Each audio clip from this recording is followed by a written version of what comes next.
Welcome to tonight's City Council meeting. The public can attend tonight's meeting in person at the George DeCiero City and County Buildings Council Chambers located at 1 Tacoma Drive, or watch live on Channel 8 and through live streaming on Broomfield's website, which is broomfield.org/live.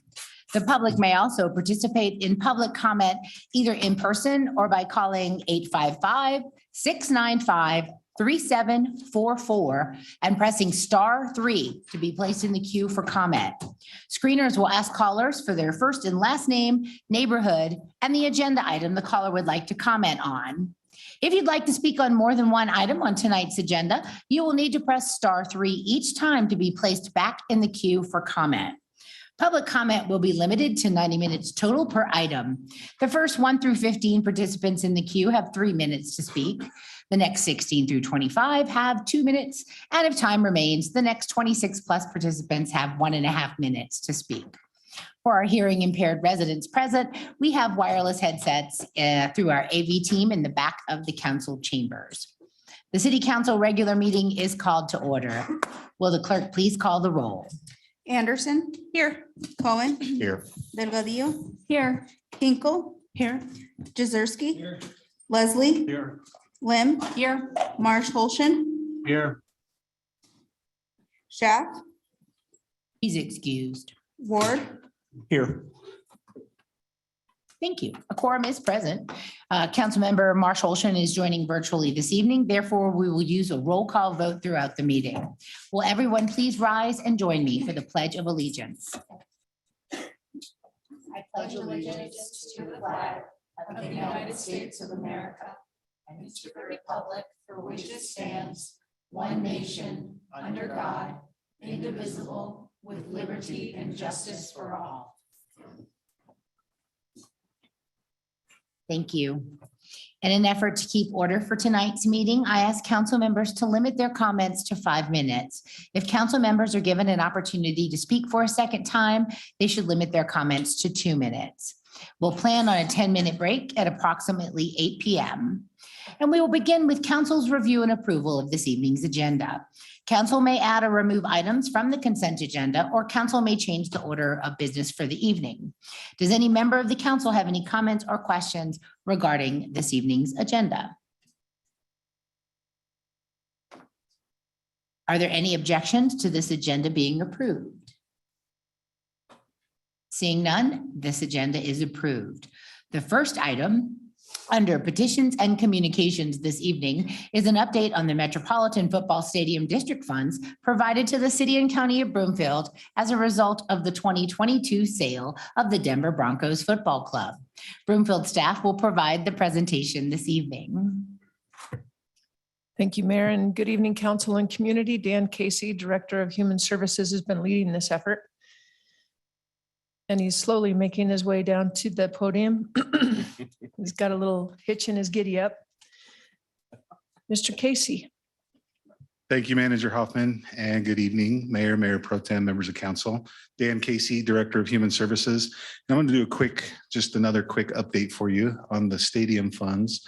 And I also have my phone a friend group back here with me. So if you have questions that I can't answer, we've got the right person in the room for that. I want to start by throwing a special thank you or shout out to our youth groups that helped us put this plan together. And that's Broomfield Youth for Youth, our teen council, and the Library Teen Ambassador Board. They provided a lot of feedback when you're talking about doing youth programs and you're an adult, you don't know exactly what they might want, so you should ask them. Just a quick background. I won't go over all of this, but next slide, please. There you go. In 22, the Metropolitan Football Stadium District let Broomfield know that we were getting about $1 million back from taxes that were paid from 2001 to 2011. The only stipulation on those funds, if you recall when I did the first update, is they must be spent on youth activities. That's pretty much the beginning and the end of what we knew at the time.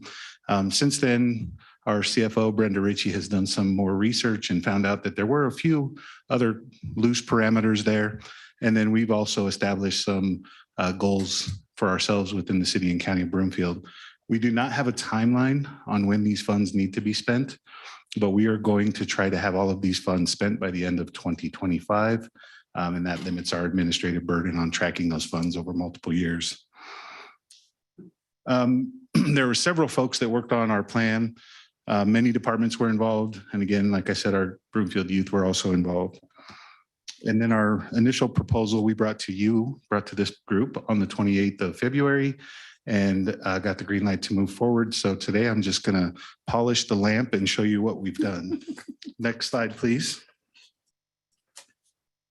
So we broke it into 4 areas, and I'll go through each one of them kind of quickly. And if there's questions, I'd be happy to stick around and answer those. But the first one is after school activities. And in this category, we're going to spend about $300,000 on our community partners. We figured what better way to give money back to the community than give it to the community directly and let them utilize the funds. So a Precious Child is going to get $100,000. They're going to use $60,000 of that for Give Sports Skills Camp. They're going to use $30,000 for 3 Give Arts Skill Camps. And they're going to use $10,000 on their Precious Perks Workforce Career Development Program. And just quickly, their Give Sports Skills Camps program and equipment, they anticipate serving about 390 Broomfield youth over 3 years.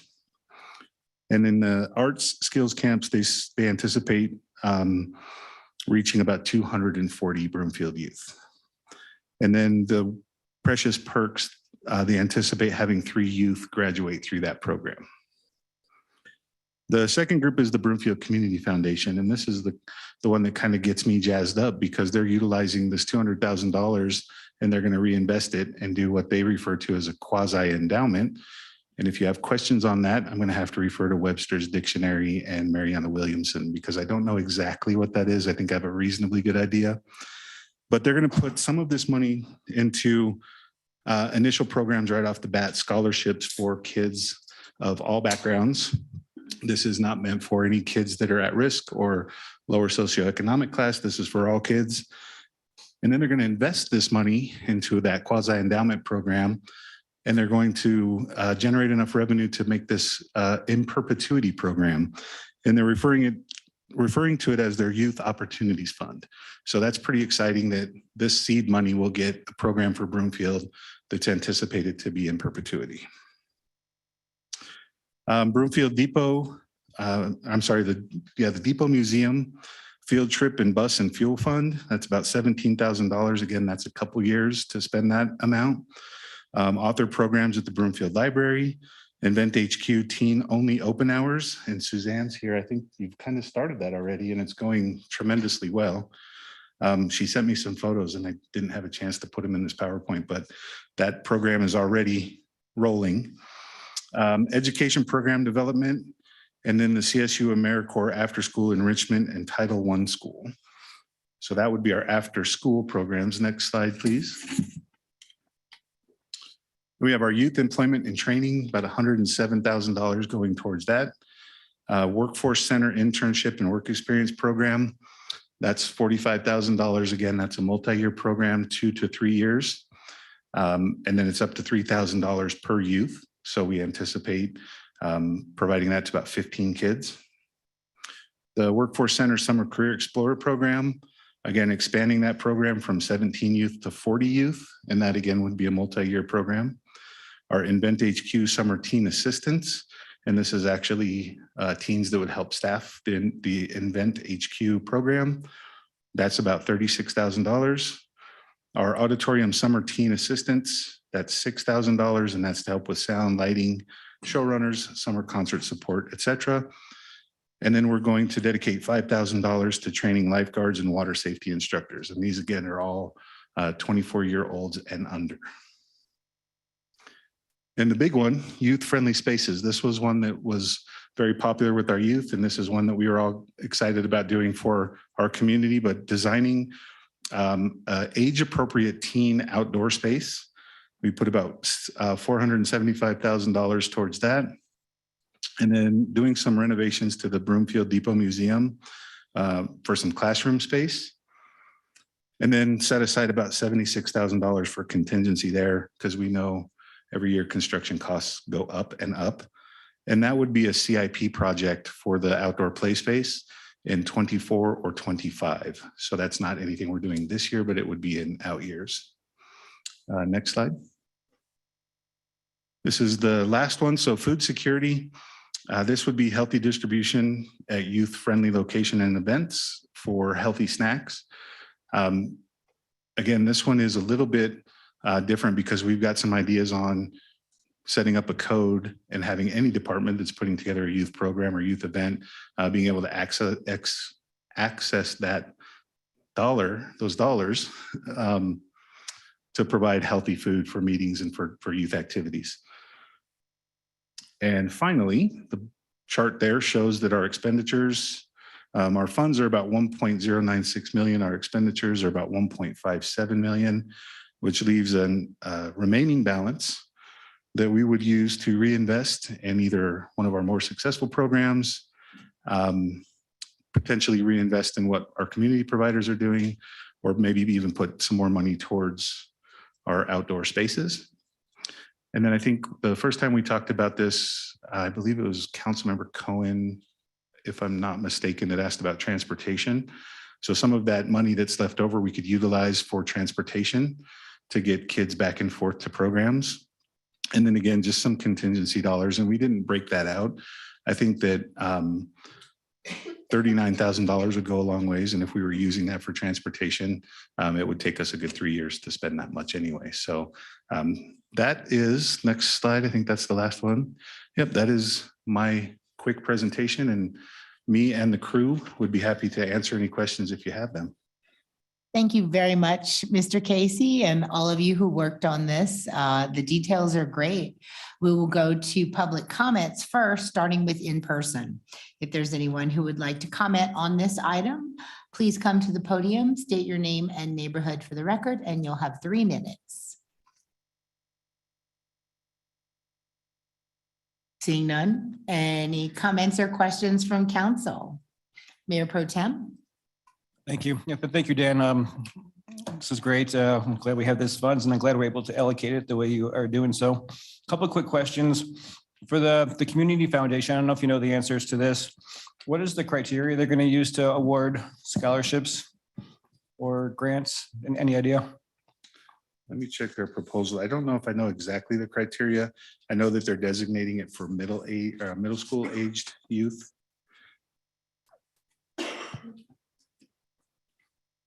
And then since it's a quasi perpetual, I guess I forget the term that you use, but any idea how much is going to be available each year out of that 200,000? Because it's my, I guess, understanding, if you're doing it that way, it's only going to really be the whatever interest or that the money earns that would be available if you're going to keep it perpetual. Yeah, according to their proposal, it's quasi endowment model, Okay, and they're looking to have a minimum of $45,000 each year. 45,000 available. Okay. And it does not have the exact criteria, but it is for middle school aged youth. Okay. And I can follow up with them and Yeah, just be interested to know what they're, what parameters they're using to, is it first come, first serve, or if there's some sort of, need requirements, or I'm not sure what it would be. well, we in council or Mayor Pro Tem Jezierski, I know we had that conversation. I had that conversation with Mariana, and they were going to work with existing programs, provide funding for them to provide scholarships. So it wouldn't be a needs based. It would be up to that entity. I think one of the examples they used was the School of Rock, and they've already got a partnership with them, and they would use that to offset some of the costs for any of the participants in that program. So I can follow up with them Okay. and see if we can get a little bit more detail on exactly how that criteria will look. Appreciate that. And then just quickly, the outdoor play space, what is that? What are you guys thinking for that? What does that mean?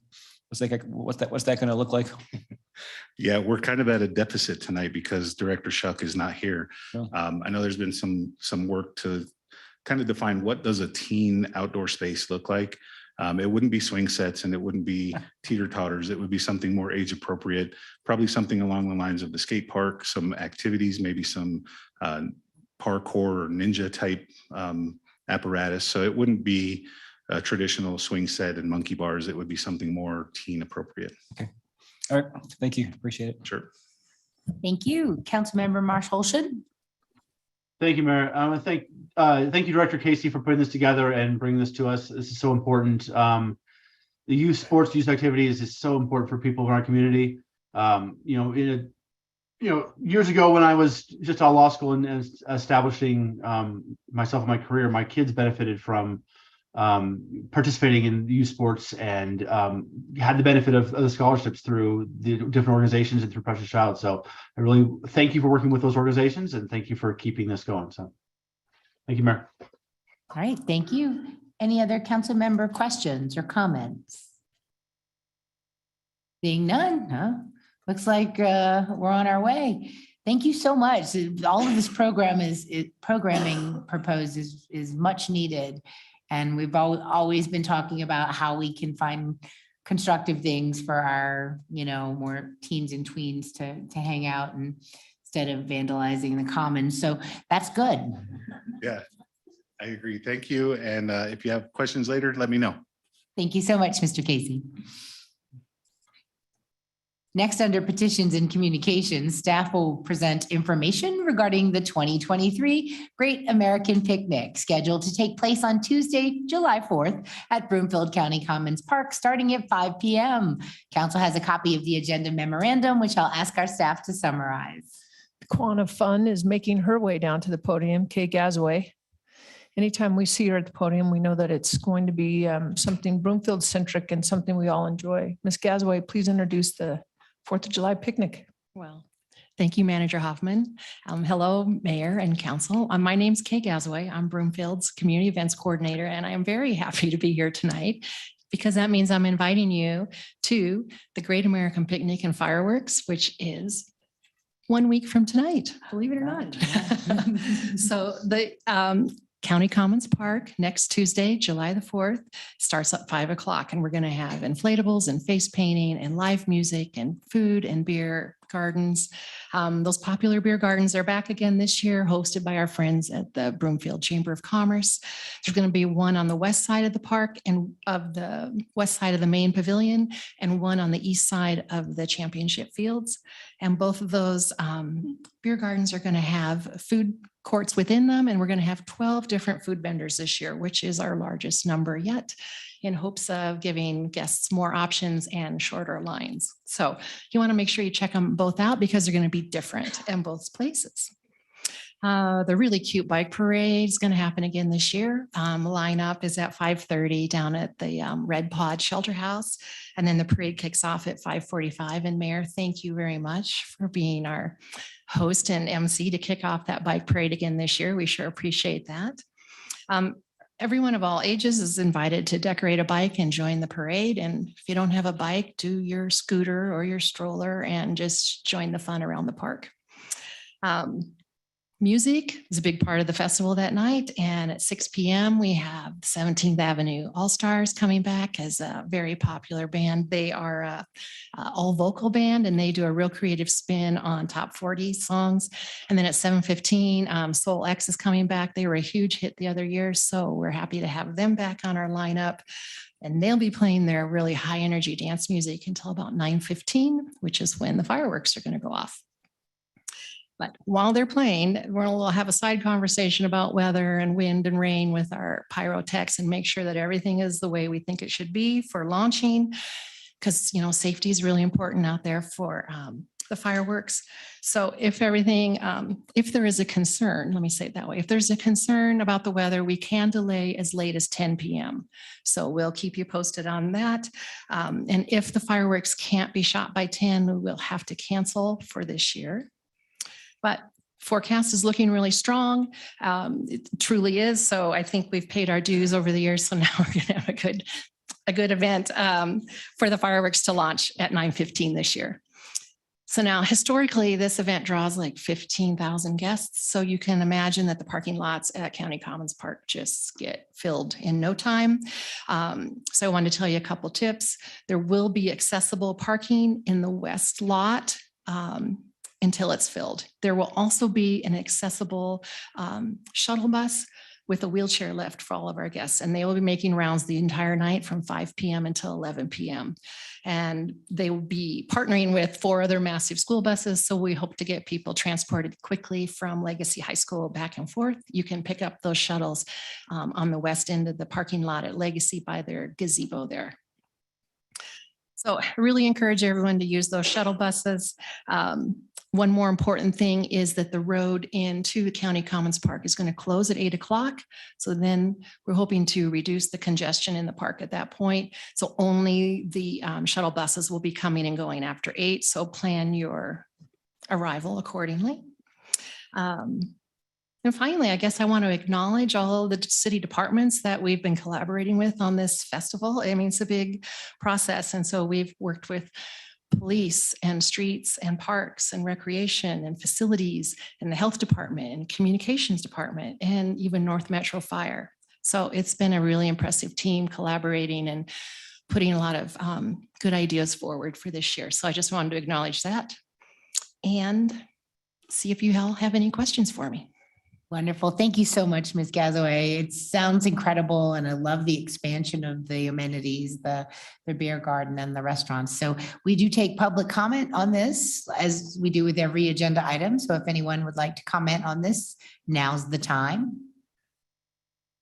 Didn't think so, but we'll go to council. Any council comments or questions about the event? You're all set? We know the drill? All right. Well, thank you. We're looking forward to it and appreciate all the work that's been put into it. Very good. I know it's going to be safe and fun. Absolutely. Thank you very much. We'll see you next week. Thank you. We'll move to general public comment next. This is an opportunity for the public to comment on matters other than those listed on the agenda. If there's anyone who would like to be heard, please come to the podium, state your name and neighborhood for the record, and limit your comments to 3 minutes.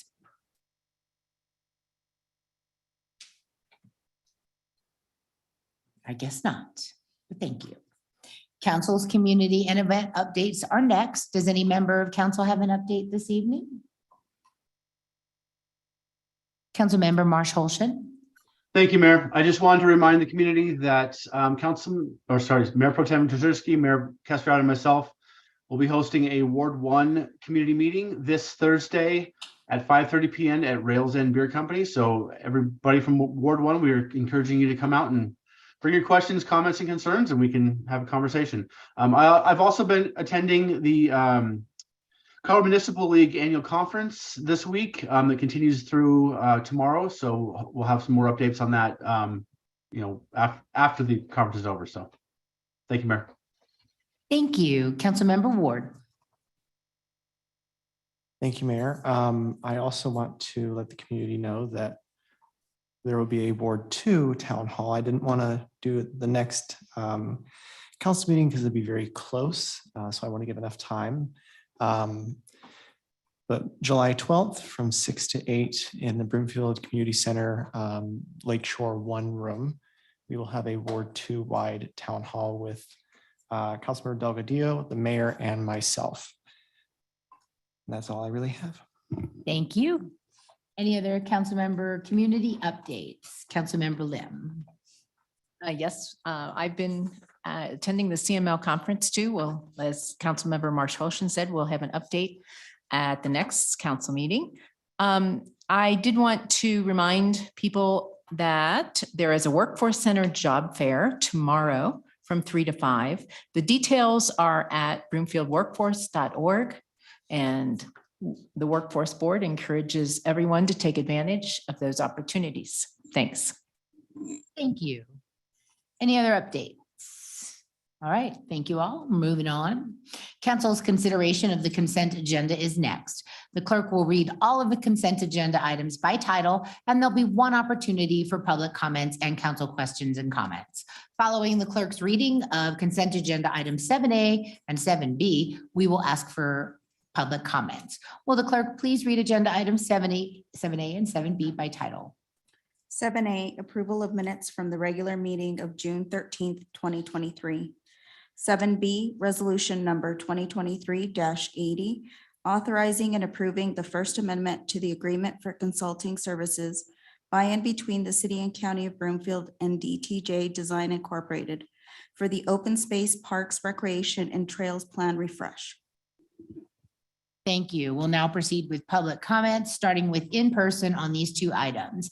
If there's anyone who would like to be heard, please come up to the podium. Not seeing any. Does any member of council have questions on these agenda items? Not seeing any there either. Is there a motion by council that the recommendations contained in the staff reports for agenda items 7A and 7B be approved? Councilmember Henkel. So moved. Thank you. Is there a second? Councilmember Delgadillo. Seconded. Thank you. Is there any discussion? Will the clerk please call the roll?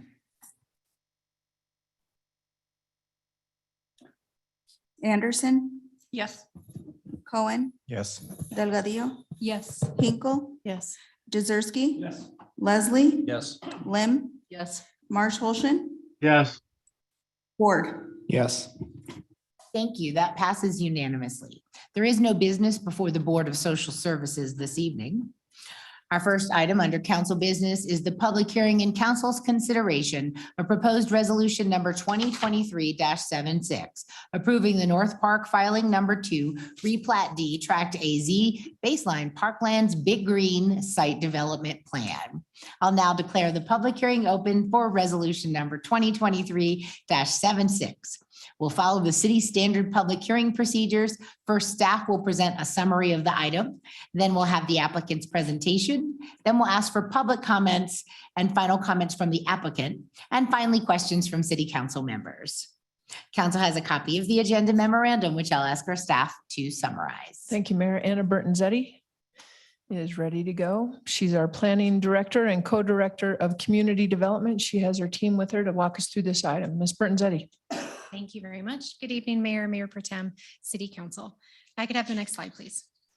The applicant has submitted an application requesting approval for a site development plan. This is for phase 1 of the baseline Parklands, which is referred to as the Big Green.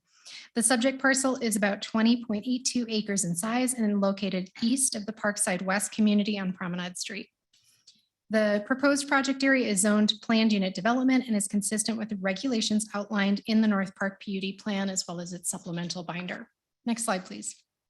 The Big Green, as I mentioned, will be phase 1 of a larger network of park and open space parcels collectively referred to as the baseline Parklands. The Parklands will contain a network of pedestrian and bicycle trails, allowing residents and visitors to navigate the open lands and open areas of baseline community as a whole. The Big Green is intended to serve as a central gathering space for the community to enjoy. The open lawn area will allow residents to relax, play sports, host events, and enjoy community programming. Next slide, please. The Broomfield Comprehensive Plan for this property designates it as mixed-use commercial and open lands, and the proposal for the Parklands is consistent with this designation. Next slide. The proposed site layout includes 3 main zones for the property: a pedestrian promenade, the Big Green, and the detention pond area. The promenade area along the western property line will feature signage, pet waste stations, benches, play areas, bicycle racks, and has been identified for future potential public art locations. Landscaping within the promenade area has been coordinated with the butterfly pavilion to include and incorporate things for pollinator species. The Big Green area will be approximately 4 acres in size, bordered by pockets of landscaping and a 10-foot wide trail with seating area. The Big Green may be utilized by residents for sports, relaxation, or community events. The eastern portion of the site is currently an existing detention pond, which was already graded and improved. Plantings will be added to the pond area with the construction of the Big Green to foster growth of the riparian corridor along the creek. Next slide, please.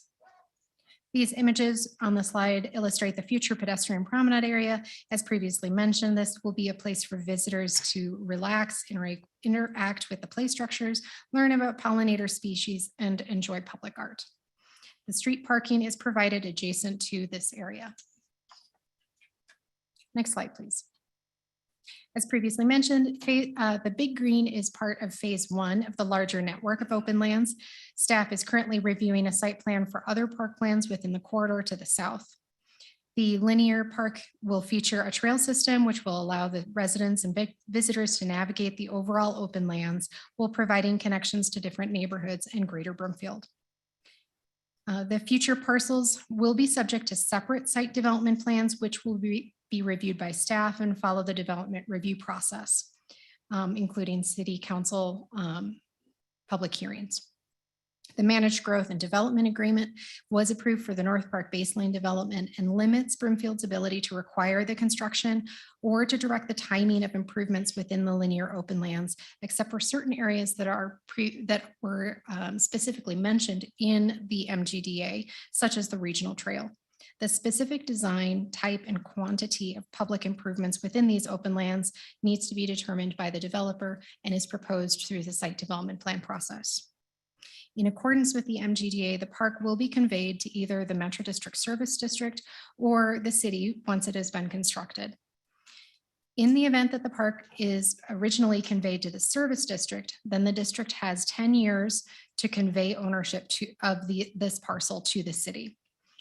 It is the developer and the district's intent that the district will maintain this park area in perpetuity. Next slide, please.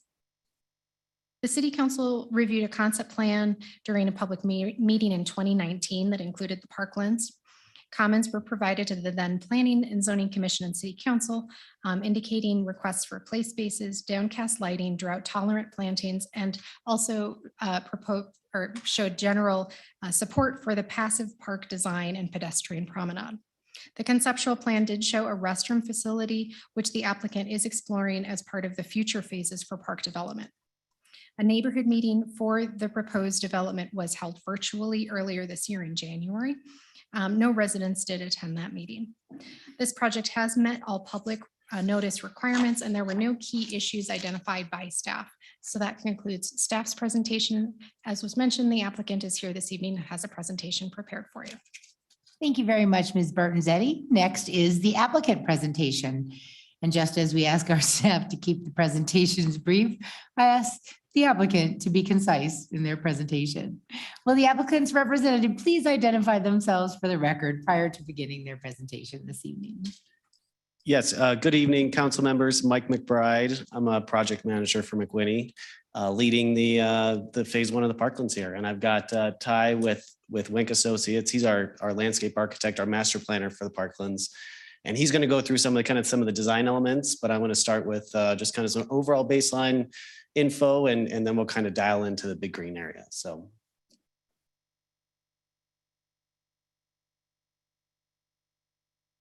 So the parklands, the Big Green, this is phase 1 of the development of the parklands. And we've got a few kind of concurrent designs going forward right now. We're also working on Parklands South, which is the very southern edge of the parklands.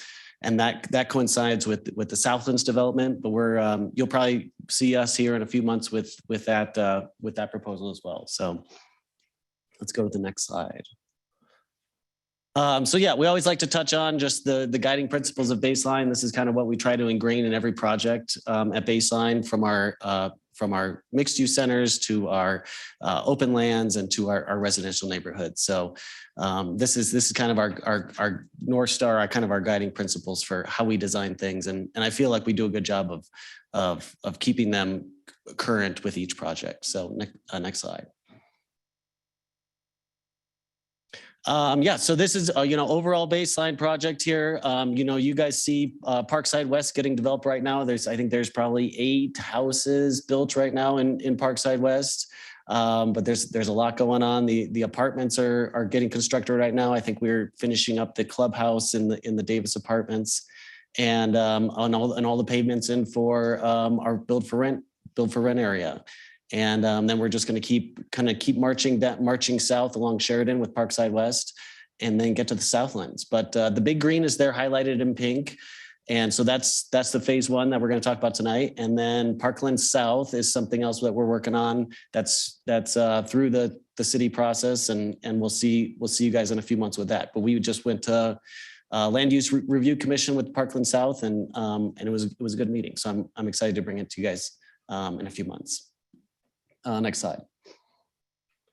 So yeah, like Anna said, this is kind of our proposed phasing. This is kind of how we see the Parklands getting built out. It's all, the Parklands phases are triggered by the adjacent development. So, Parkside West phases 1 and 2 is being built, and then the big green will be constructed, starting this fall. Parkland South phase 2 down at the bottom there. So that'll follow some of this kind of the big Southlands grading operation that we need to do down there.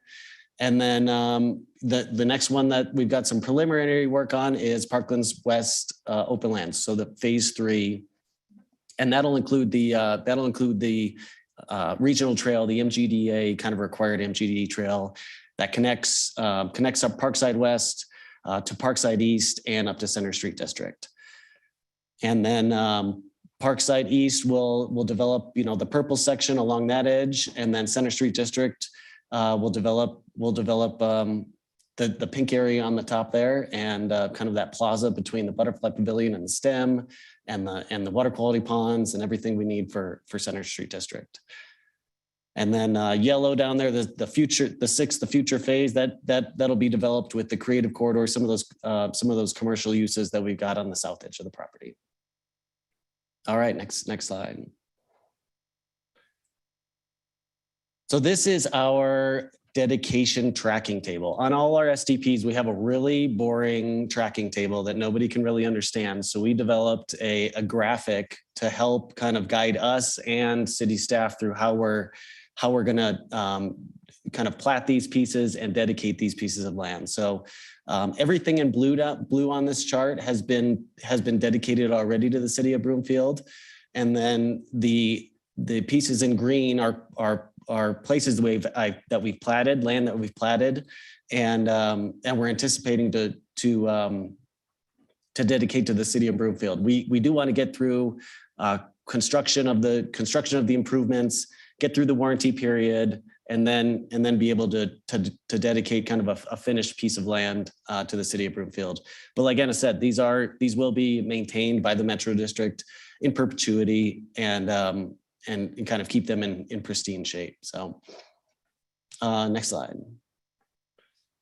And this is our overall trails diagram. We've done a lot of collaboration with city staff on our trails diagram and our overall trails master plan for Broomfield. And something that we've got in here is the regional trail. So red is our regional trail that connects 160th Avenue all the way up and past Highway 7. And it travels freely through the Parklands, through underpasses at Preble Creek and Center Street and Huron. And so it'll be a great experience kind of being able to ride that whole trail through Baseline, not never really having to cross the street. So and then we focused on how this regional trail connects to all the neighborhoods. So think about the red trail as like the Mississippi River, and then all the tributaries that go off the river get a little smaller as they kind of reach into the neighborhood. But the red trail is our regional trail, 12-foot wide concrete trail with a 3-foot wide crusher fines.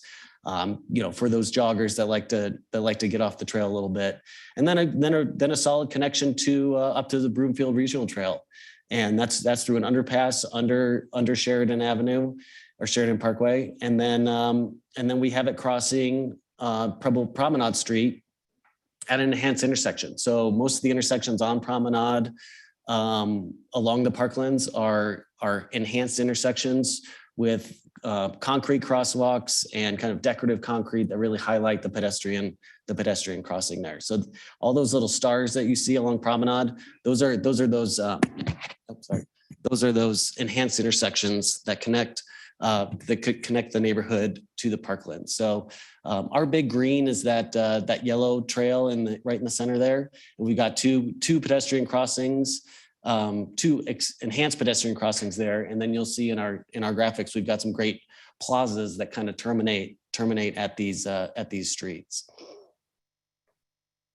All right, next slide. So this is just, we dialed into Parkside West and the trail connections from Parkside West to the Parklands and to our regional trail system. And, through our reviews with staff and through our collaboration with staff, we found some great connections that connect neighborhoods to each other, connect neighborhoods to the Parklands. And remember, most of these residential units are alley loaded houses. So they are, all these kind of blue lines through the neighborhoods are pedestrian greenways that, is a 6 or 8 foot sidewalk with planting on both sides, kind of low 3 foot residential fences, and then porches. So it's a really, think about kind of how great of an experience that would be, walking through the neighborhoods, connecting to the regional trail and to the kind of the open lands and park areas in Baseline. This also shows the signage that we're proposing. So there's kind of 2 sets of signage. There's the City of Broomfield standard signage that we'll be building, and then Baseline also has kind of their own kind of branded signage that kind of helps brand the place, gives you some additional wayfinding. And so as you can see, the trail system along Parkside West is very well signed and plenty of kind of information for people going through there. So and then this shows the regional trail section, that dashed teal line down in Parkland South as it heads up, and then all the way through to the trail, all the way up to Parkside West Phase 1. All right, next slide. And then this is Park Lane. I like to show this graphic. This is just so cool. And this is Park Lane in Parkside West, and it aligns perfectly with one of the plazas in our Big Green. So this is a Vooner street. So this is a one-way street with enhanced paving, lots of kind of amenities on the street. And then as you walk towards the horizon in the picture, that's one of the great plazas in the Big Green. So, this is just kind of the experience we're trying to create in Baseline, connect people to each other and connect people to the open lands. All right, next slide. And then I'm gonna pull Ty up here, and he's gonna talk about some of the design elements of the Big Green. So yeah, I'm Ty Sturgeon with Link Associates. We're landscape architects out of Denver. The Big Green is the piece of Baseline that I'm most excited about. We've been working in Baseline for about 7 years, have built some great projects, but this is the one that we're looking forward to the most, breaking ground this fall and seeing it fill up with people next year. We like to talk about the Parklands as the green spine of the community. And to me, the Big Green is the heart. I think this is going to be where the community comes to recreate and have those sort of leisurely daily activities all the time. And then the Big Green, the Great Lawn, will be where all of Broomfield can come periodically for these major events. Anna did a great job describing this. It's about 20 acres in whole. The focus area is about 6 acres, which includes 2 acres of the promenade and 4 acres of the Big Green or the Great Lawn. The existing pond on the south side was built 2 years ago and seeded with native grasses, which we're working hard to get established. What this project proposes is 200 cottonwood trees going into that pond to start creating some better riparian habitat in the long run. We're using small cottonwoods so that we don't have to disturb those native grasses, which are starting to take hold. We're also anticipating on planting those so they utilize the water table and don't require any irrigation. Next slide, please. This is an aerial view of what the Big Green will look like. So like I said, this will be the major event space for Baseline. We're bringing power supply down to the south end of the park, so that the piece of the park closest to me on this screen here, so that we can set up a temporary band shell and have some major events on this big grass. Day to day could be used a lot like a lot of the passive parks with the green space for passive recreation, sort of local get together, pick up sports, or just leisure and lounging. There's about 14 feet of grade difference between the lawn and Promenade Street, which we make up for in that grassy slope you see in this image here. That can be used for lounging day to day in the sun, informal play for kids, or be a great viewing area for a concert during those bigger events.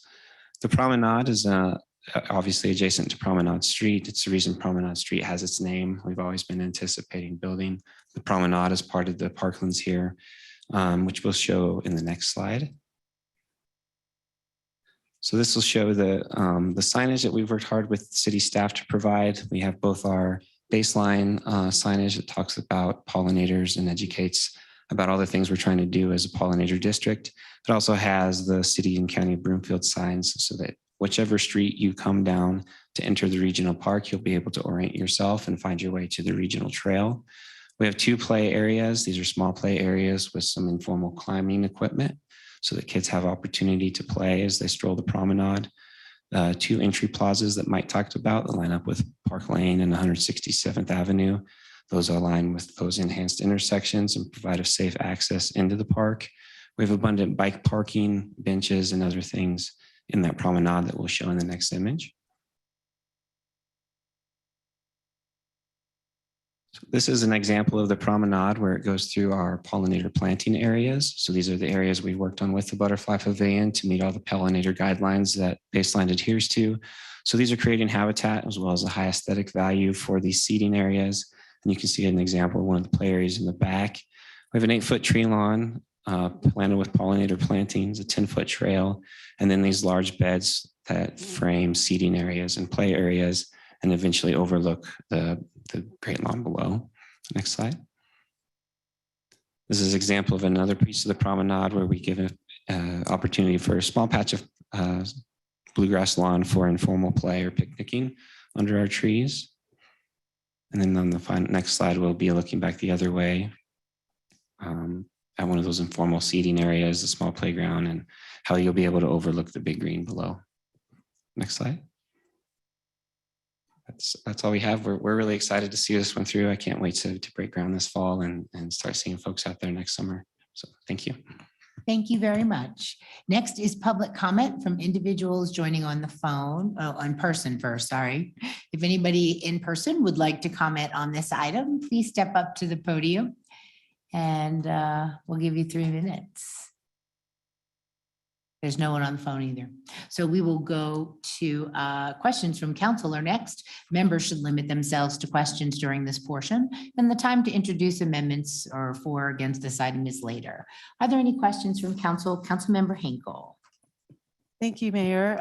Thank you for this. I am excited about this development, and a lot of times our developers do the park last. So it's very good that we have this moving forward, as well as the buildings, because many times, yeah, we're having to kick developers, saying, hey, we need to have our parks here too. So we appreciate this work. One of my main questions is just sustainability. It's just a lot of grass. And I appreciate the sustainability approaches with the multimodal transportation and also where we have pollinator species able to access the pollinator district, of course, and also the drought tolerant material that we're going to be using. Can we dive in a little bit more though on, did you guys discuss with staff on accessing any sort of reclaimed water? I imagine that this place will be needing a lot of water, or what does that look like? Yeah, I mean, this is one of the only big turf areas in Baseline. You've seen our parks that in West Village and stuff, and we don't focus a lot on big wide open turf areas. But this will be irrigated all with non-potable water. So this will be all purple pipe irrigation. And this is kind of where we want to use it right here is at the big green. Okay, thank you. That's the only question I have so far. Thanks. All right, thank you. Councilmember Ward. Thank you, Mayor. I'm going to continue on with Councilmember Henkel's line of thought in regards to sustainability. You mentioned, I believe, in the presentation, the extensive use of cottonwood trees, if I'm not mistaken, correct? Yes. What was the reasoning behind, can you go a little more in depth as to reasoning behind use of cottonwoods and not a different native tree that's honestly slightly less water intensive? Sure, that was something we talked about a lot. And we have some really good resources on the Baseline Design Review Committee. There's a member of that committee who works for the Butterfly Pavilion as a horticulturist. Another member who runs the High Plains Environmental Center in Loveland, which is a McWhinney based project. Both of them recommended Cottonwoods to us as designers because of their appropriateness for riparian area here on the Front Range. A Plains cottonwood is what would naturally be on a creek like Pebble Creek. And then we also have a very high groundwater table, especially in the pond area. It's been a little bit of a learning curve as we try to get other things established out there. So the cottonwoods are actually a sort of the perfect plant to take advantage of that high water table, actually assist us with managing that high water table. So we anticipate a good survival rate as well as bringing the sort of habitat value that these two experts on our design review committee really encouraged us to strive for. All right, thank you. My next question is in regards to bike parking. Where in relation to the park itself are you anticipating the bikes to be stored? Is it one particular location or are you going to try and spread it out? We have it spread out along that promenade. The major clusters are at the main entries into the park, anticipating us where folks would want to park if they were coming for a major event before they went down into the lawn. Okay, thank you. Those are all my questions. All right, thank you. Next is Councilmember Lim. Yes, sustainability, just one question. I attended quite a few Colorado Municipal League conversations on water conservation, and some of the municipalities in their lawn areas are now looking at types besides Kentucky bluegrass. Did you consider another type? Have you had any experience any place else with other turf besides Kentucky bluegrass? We have something our firm has researched a lot and something McWhinney's researched a lot on their other projects. We didn't talk about this in the presentation, but the big event lawn is the only place we're using bluegrass. Where we showed other grass in the rendering, everything at baseline is a low water fescue. So if you ever see grass in a tree lawn or in a non-active area at baseline, it's that low water fescue. We debated a lot whether to try that on the Great Lawn, and I think based on our experience on event type parks and sports types parks, which see a similar amount of damage, bluegrass is still our best bet to withstand that heavy foot traffic. We always spec a 4-breed blend. 2 of those breeds have to be as drought tolerant as you can get for bluegrass. But we felt it was most appropriate to make sure that that is serving the needs of the community and reducing maintenance long-term, anticipating big events on this very, very frequently as the community builds up. Okay, thank you for that background. There's a note in the memo that the restroom will be included in the future phase of the park development, but it's yet to be determined the exact size and location. Now, you gave us a little pictorial of the phasing of the other areas. So when do you anticipate knowing in that process of phasing the other park areas, what and where you will do as far as the restroom? Yeah, I think in our master plan, the proposed restroom is just north of this site. So it would fall in that phase 5 area, which is activated by Center Street, by the Center Street district. So it's in the pink area. Okay. My recollection of Can we pull that we're all up? kind of holding our breath Yeah. for Center Street for a while. That's my perspective, maybe. I know, So, and we're here with the park.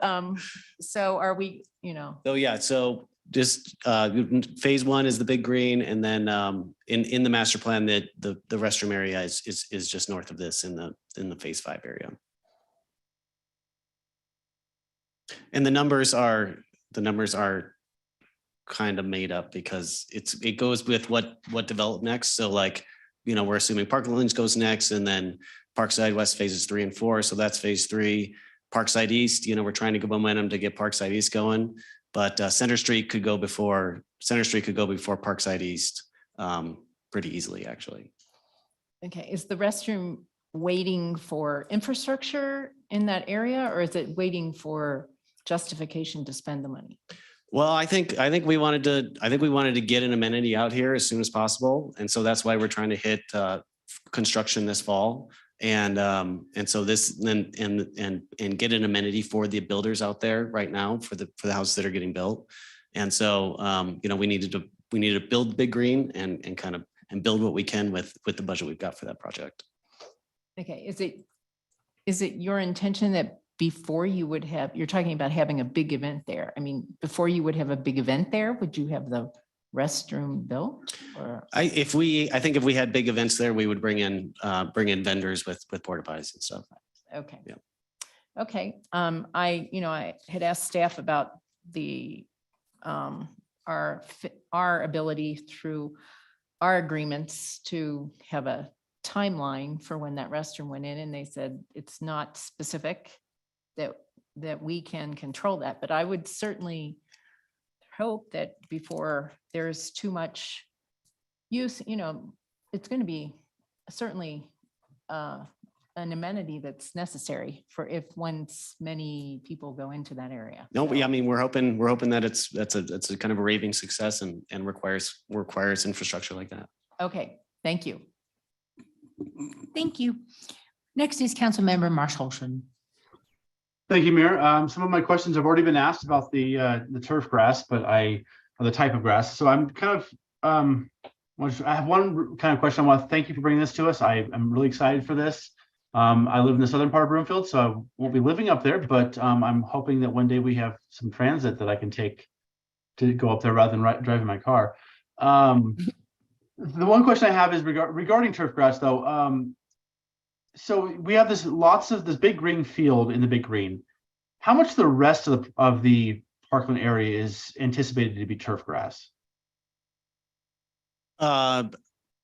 Pretty minimal. I mean, so Parkland South that we're going to bring you in a few months is all native grass. It'll all be temporary irrigation, and it's all native seed and tree mixtures at the base.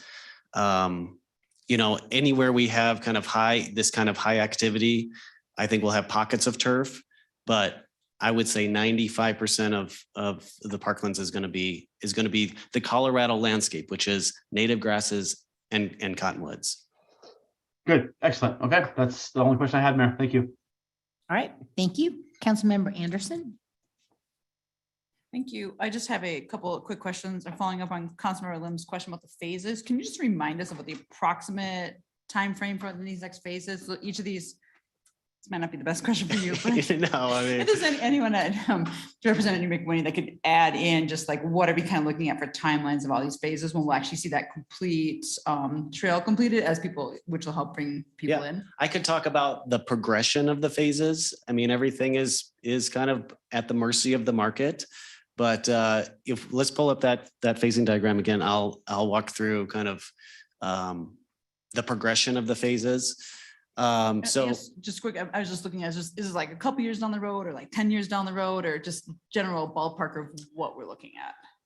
I mean, if people would buy houses, we could build these things in 2 years. So we're working on Parkside West phases 1 and 2 right now. So the Big Green will complement that.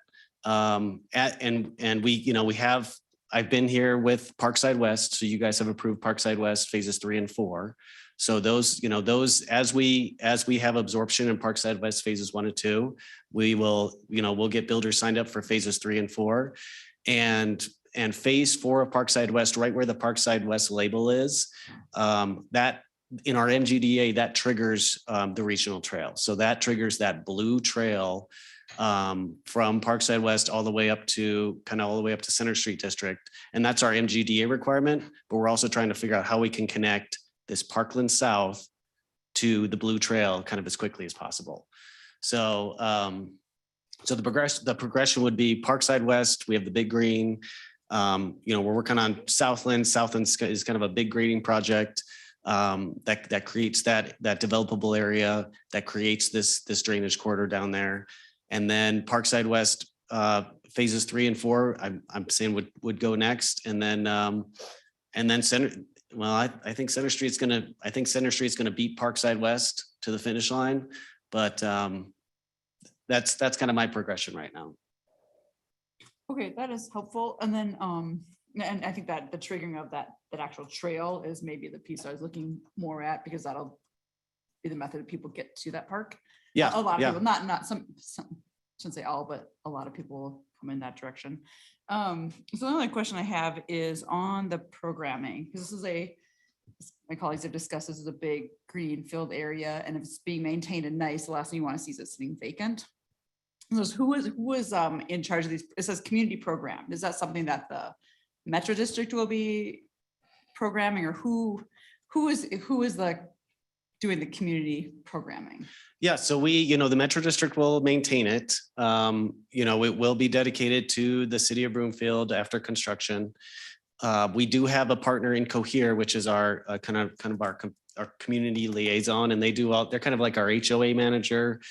They kind of take care of all the communities. They do all the programming for everything, for all the activities. They do all the stuff up in Loveland too. And so they create concert series, they create art festivals, they create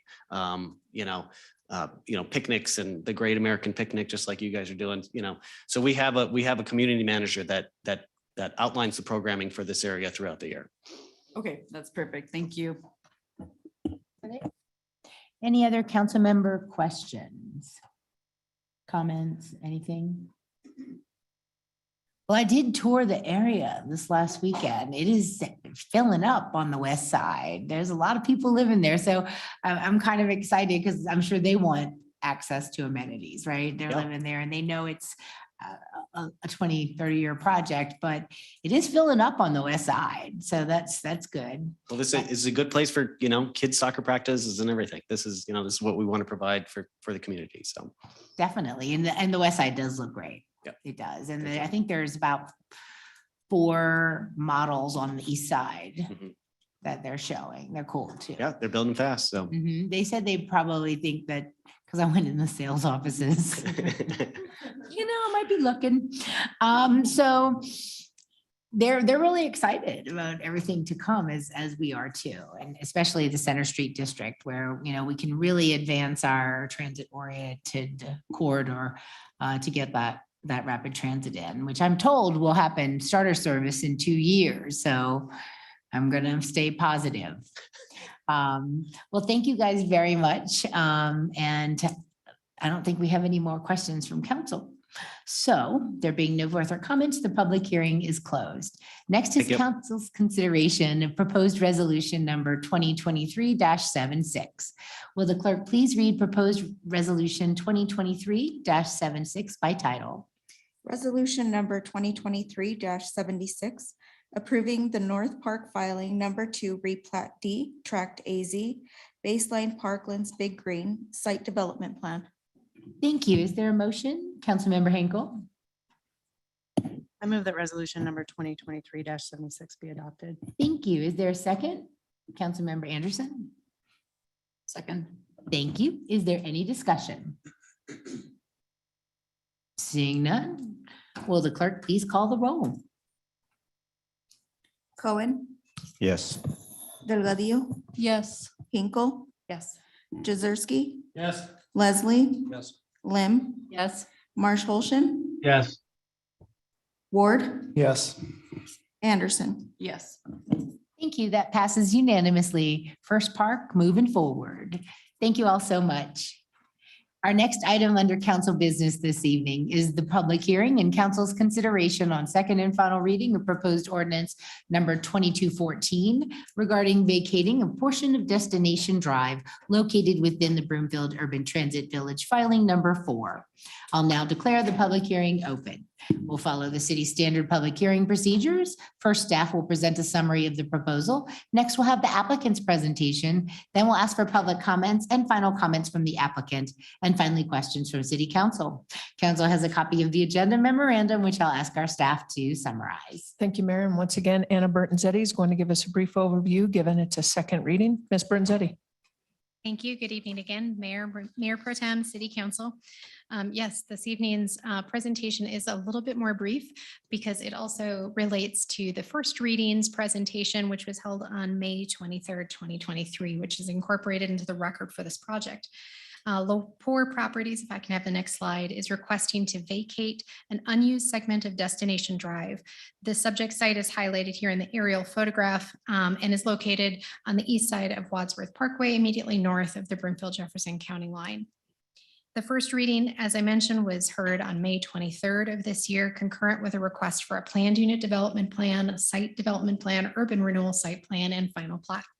The SDP URSP captured improvements associated with 3 industrial flex buildings, and the approval of those plans by resolution number 2023-74 was conditional upon approval of the right-of-way vacation ordinance by council this evening. If I could have the next slide, please. So this drawing is an excerpt from the final plat and shows the segment of Destination Drive circled in red that is proposed for vacation this evening. This portion of Destination Drive does not have any public improvements within the boundaries. It's not been put into public use. And the segment of land will be deeded to the property owner who will construct a private drive in this area consistent with the approved SDP URSP. And the owner will then be responsible for maintaining that private property and the drive. This concludes staff's brief presentation. The applicant is also here this evening and has a brief presentation as well. Thank you, Ms. Burton-Zeddy. Next is the applicant presentation. Will the applicant's representative please identify themselves for the record before beginning their presentation?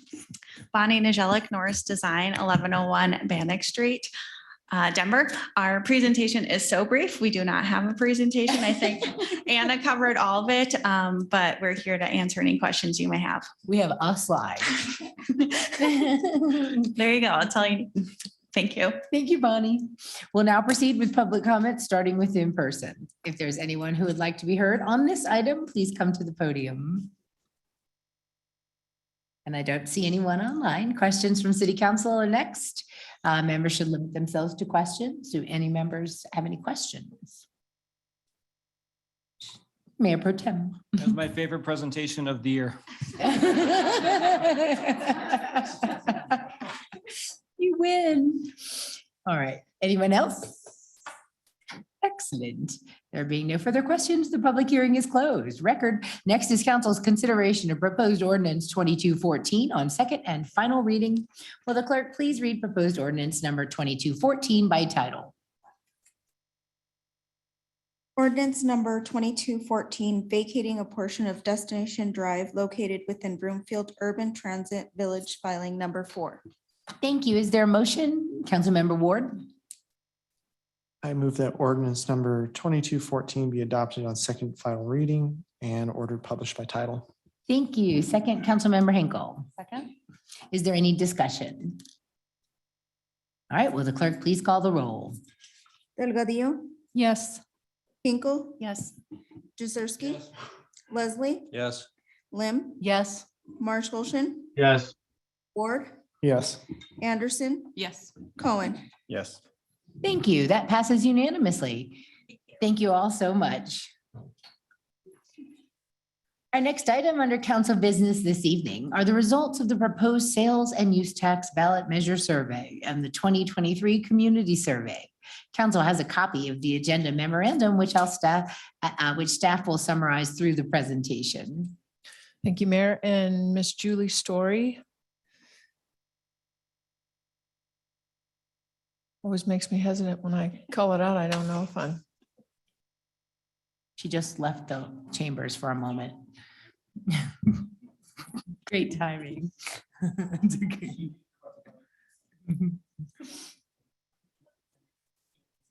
My apologies. Yeah. Our Director of Communications is going to introduce us with this item briefly. We have both consultants from the tax ballot measure survey as well as the community survey that will also provide insight into the specifics surveys and the data with the reflections, and then we'll move into, we'll finalize it with the recommendations. And then, of course, council questions, and both of the consultants are here to address any additional questions. Ms. Story. Thank you. Hello, Mayor, Mayor Pro Tem, council members. We are excited to be here tonight to bring you the results of our 2 different surveys that we had going on earlier this year. So without further ado, we could go to the next slide. The overview of what we'll be doing here tonight, just as Manager Hoffman said, is we'll be going through initially the community survey results, and we have Jada Rocha from NRC Polco here to present that information. Then we'll be moving into that ballot measure survey results.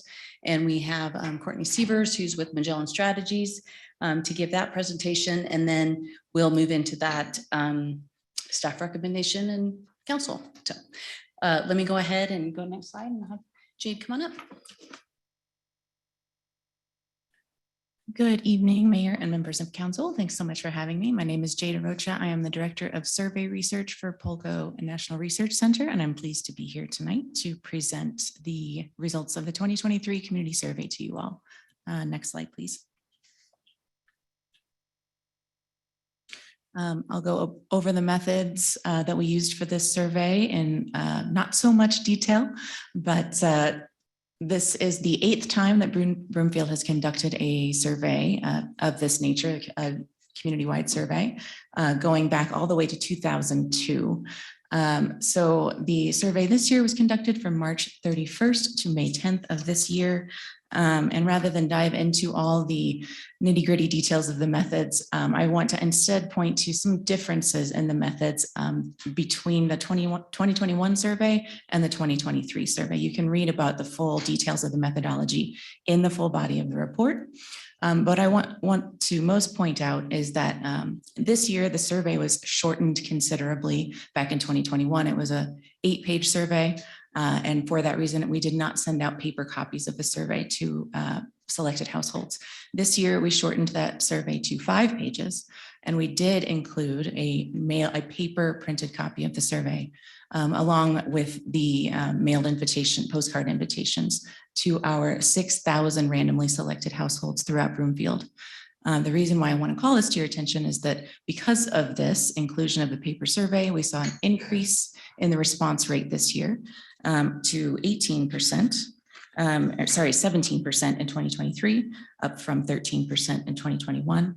We received a total of 986 responses to that random sample survey effort. Additionally, we conducted a community-wide online survey where we received 386 responses. And as in 2021, we examined both of those data sets side by side, determined that they were similar in ratings between those who were randomly selected and those who chose to participate in the community-wide survey. And so we combined all of those responses for a grand total of 1,372 responses from your constituents. With that number of responses, that gives us a plus or minus 3% margin of error for the results. Also, one final point, the mailed materials were available in English, Spanish, Vietnamese, and simplified Chinese. All mailed materials had all of those languages on there, and the surveys were available online in all of those languages as well. Next slide, please. Getting now into an overview of the survey results. Next slide. It's a very high level overview. So we, as in previous years, we have provided, where possible, comparisons to our national benchmark database, as well as a subset of communities from that database that are located here in the Front Range. So that's what I'm referring to when I talk about the benchmarks. There were 33 items on Broomfield survey in 2023 that we could provide comparisons for. And this year, 28 of those 33 items were similar to the average rating. 4 were higher and 1 was lower. When I say higher and lower, that's a difference of at least 10 points above or below the average rating. Next slide, please. When compared to Front Range peer communities, there were 32 items that could be compared, and Broomfield received similar ratings to 27 of those and were higher in 5 areas. Next slide. Going now to the key findings. Next slide. And this is just an overview of what I'll cover. These are also covered in the main body of the report, but we synthesized 6 key findings in the report and wrote those up toward the front of the report document. Next slide. So our first key finding, Broomfield residents continue to have a positive quality of life. Next slide. About 9 in 10 respondents gave excellent or good reviews to the overall quality of life in the city, city and county, which was similar to ratings given in previous years. Also, when rating individual aspects of quality of life in Broomfield, we can see over to the right that at least 8 in 10 residents positively rated Broomfield as a place to live and as to raise children, as well as their neighborhood as a place to live. 75% were pleased with Broomfield as a place to work, and then about 2/3 gave positive ratings to the city as a place to retire, the openness and acceptance of diverse people in Broomfield, and the overall sense of community here in Broomfield. These ratings were all similar to the national and the Front Range peer community comparisons. Next slide. Key finding number 2, a strong majority of residents are satisfied with city and county services. Next slide. Overall quality of services was given excellent or good ratings by about 80% of residents, which was similar to ratings given in 2018 and in 2021, and on par with both sets of benchmark comparisons. Next slide. Looking at individual aspects of government performance, we can see that first that most of these were similar to national averages and to peer averages, with the exception of Broomfield providing opportunities for community engagement and involvement. That rating was higher than seen in other communities in the Front Range. About half of these items remain stable over time in terms of ratings, but those that decreased from 2021 to 2023 were communicating events, issues, and programs, the overall direction Broomfield is moving, and the overall performance of City Council. Next slide, please. Key finding number 3, financial sustainability is a top community goal. Next slide. In a new question on the 2023 survey, respondents were asked to prioritize 5 community goals by level of importance. And the community goal that emerged as the most important, with half of residents selecting this as the most important, was financial sustainability and resilience. Next, at 28% of respondents selecting this was thriving, diverse, safe, and welcoming community. And then about 2 in 10 selected growing greener, and about 1 in 10 selected either mobility or organizational health. Next slide. Key finding number 4, feelings of safety at night might be a renewed area of focus. Next slide. So we have been asking about Broomfield residents' feelings of safety in their neighborhood, in shopping and dining locations, and in parks, all of those in one question. All the way back since 2002. We can see those trend lines over time. The lighter blue line represents feelings of safety during the day. That is combined percentage of very or somewhat safe. And then the darker blue line is feelings of safety after dark. And we can see a more substantial difference in ratings between 2021 and 2023 for that after dark rating. Next slide, please.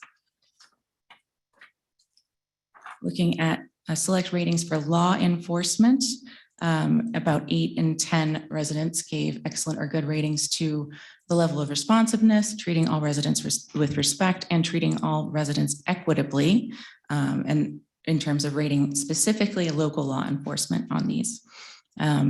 Level of responsiveness was new on the 2023 survey. The other 2 items increased in ratings year over year. Next slide, please. Key finding number 5, parks, open space, and trails continue to be a feature of the community. Next slide. This is a pretty dense slide, but the takeaway is that at least 8 in 10 residents positively rated virtually all of these listed amenities related to Broomfield's parks and recreation and leisure services. 15 of the 16 were rated favorably by about 8 in 10 residents or more. And the remaining item, local cultural and arts events, was rated positively by 2/3 of residents, and that was actually an increase since 2021. Next slide, please. Our sixth and final key findings, ratings for streets infrastructure related services declined over time. Next slide. There are a number of streets related aspects that are included on the survey. Street cleaning, bike lanes, snow and ice control, traffic signal timing, and street repair and resurfacing. When available, all of these items were similar to both sets of benchmarks. However, it is noteworthy that all of these ratings decreased from 2021 to 2023. Next slide. That is a recap of our key findings. Next slide. Thank you so much, Jade. So now I'll have Courtney come on up and talk a little bit about our ballot measure survey. Thank you. Yes, good evening, Mayor Pro Tem and council members. My name is Courtney Sievers. I work with Magellan Strategies, actually right out of Louisville, right over here. We did a ballot measure survey the middle of May. Next slide, please. The survey interviewed 1,142 registered voters within the city and county of Broomfield. The interviews were conducted May 8th through the 22nd. And why that's important is that I just want to remind everybody is right after the property tax evaluations had gone out. We purposely did that so that that would play a factor in this ballot measure. Had we done it before those property tax evaluations would have gone out, really, this data would have been no good based on property tax evaluations, and I'll get into that here in just a minute. The survey has a margin of error of 2.87% at the 95% confidence level. And again, this is based on what we expect for voter turnout to be this November for an odd year election. And if you go to the next slide, I can explain that. I know this is kind of dense, but this is actually a really important slide. These are the voter turnout demographics for city and county of Broomfield. And why this one is in a red box is, again, this is expected turnout for an odd year election. So the last odd year election that we had was there in 2021. And really there's some key characteristics that I want to point out when looking at this table. One, the age groups. If you look at 2021, by age group, that younger demographic, 18 to 34, only makes up about 15% of what we expect turnout to be. The 65 plus demographic makes up 33%. It's much older compared to a presidential election. So if you look at 2020, that younger demographic, 18 to 34, increases by about 12, 13 points to 28%, where that 65 and older demographic decreases to 21%. And I will really explain why that's so important as we go through this survey. But I really wanted to point out those different characteristics between an odd year election and a presidential election.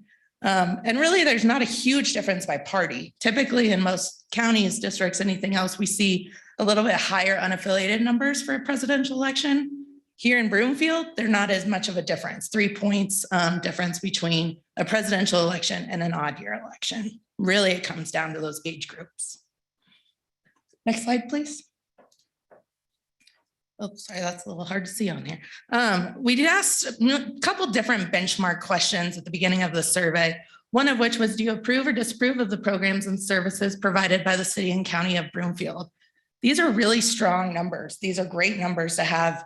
Anything really above 60% is awesome. 74% is really, really awesome. And you can see that intensity is a little bit lower, 28% saying that they strongly approve, but 74% saying approve of the programs and services that the city and county of Broomfield provides is great. And then if you look over here on the right by subgroup, there's not any big, huge differences. As you go through these subgroups, the biggest one there is by party. As you can kind of expect different characteristics between Democrats, unaffiliated voters, and Republicans. But there's no huge different characteristics between those. Next slide. So this is a question that we like to ask, and I know it's kind of a tough question because it gets to the heart of things, but this is a good benchmark question that we like to ask on any of our ballot measure surveys. And due to the fact that if you're going to be asking for money, if you're going to be asking for any sort of tax increase, the entity that's asking for that, we just want to know if that trust level is there. And so that's really why we ask this question of, do you agree or disagree with the following statement? The city and county of Broomfield is fiscally responsible and spends taxpayer money wisely. This is statistically split. Obviously, we'd like to see these numbers higher, but 45% agree with that statement. 43% disagree with that statement. Intensities there was strongly agree 12% and strongly disagree 22%. But if you look at it by age over here on the right, you can see some big differences. The older the demographic, the more they agree with the statement that that you all are fiscally responsible. The younger the demographic, which again, they're more unsure, they're more unfamiliar with what you guys do. That's why that 20% is a little bit higher on that unsure mark compared to the other demographics. But you can see some of those tendencies as you get older, that understanding of how money is spent, the budget and everything like that. And then just one other point out here is you can see some of those differences also by party. But again, Republicans only make up what we expect 25% of turnout to be, compared to Democrats making up roughly 33% and unaffiliated voters making up 40%. Next slide. So since we were looking at both the library and the police department, we also just wanted to ask a general question of support or oppose a ballot measure that would increase the sales and use tax to support either the library or the police and separate those two topics out. Unfortunately, these two topics have become very politicized over the last couple of years, obviously, whether it be Broomfield, the state of Colorado, or anywhere. And so we really wanted to split these two out to see where support was for each of them individually. And that's really what these two questions do. On the left, you can see overall support for the Broomfield Library for a sales and use tax, 40% support, 56% oppose. On the right is for the Broomfield Police Department, 49% support, 46 oppose. That's statistically tied. So overall support is a little bit higher for the police department, but I want to remind you that this is weighted to expected turnout for an odd year election. So those seniors are higher at that 32% mark compared to a presidential election. And I'll explain that as I get through here.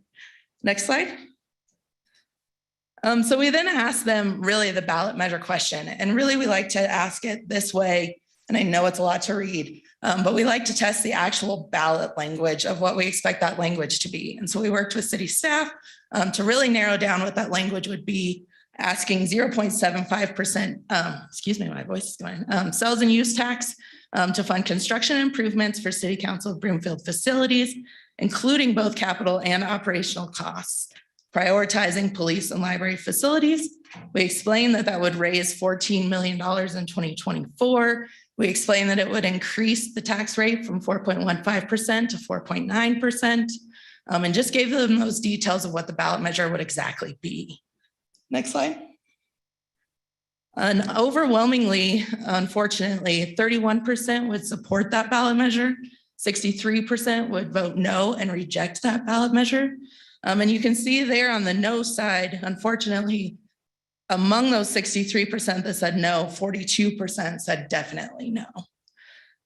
And then if you look over there on the right by voter subgroup, there's not very many huge differences statistically, especially by gender. Age has a slight difference. It's just over the margin of error. Your big difference there is by party and then by ward. You can see down that bottom group, Ward 1 and 2 have more support than especially 4 and 5.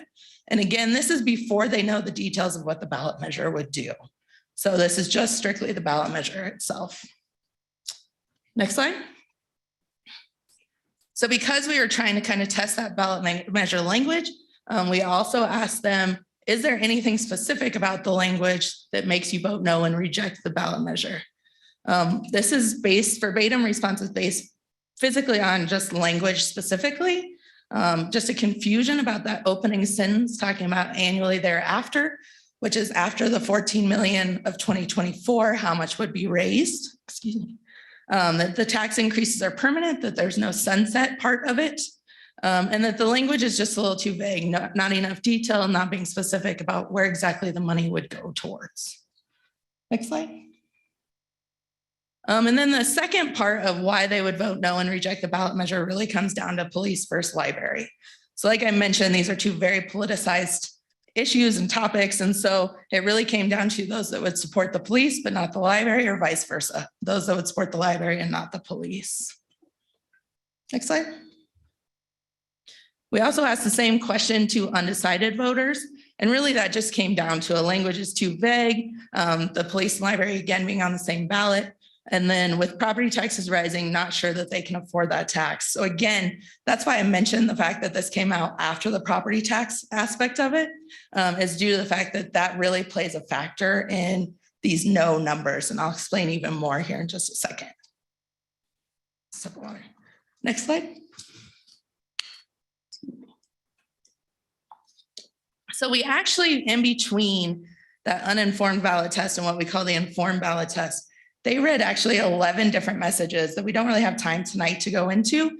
Those 11 messages went into detail of how the population growth has increased, exactly what the money would go towards, operational costs, improvements to facilities now and in the future. We also gave them details about the police department and why the new building is needed and why new space is needed as well. We also gave details about the library, how the population, the usage, the circulation has increased in comparison to other municipalities. We also included that. Once they read those 11 messages and understood the details of how the money would be spent, we asked them again, if the ballot was being asked today, would you vote yes or would you vote no? Next slide. So unfortunately, after reading those details and understanding why you guys are looking for that money and funding, only 4% increase. So 35% then would say yes and approve. 58% said no and reject. You can see that intensity slightly went down 2 points. Definitely no reject went to 40, but not anything huge drastically here. And unfortunately, even by ward, looking at Ward 4 and 5 and explaining that there would be a potentially new library, those numbers still didn't increase that much. The next slide. And again, this just shows the difference between the uninformed and the informed and that movement after they read those 11 information questions. The next slide.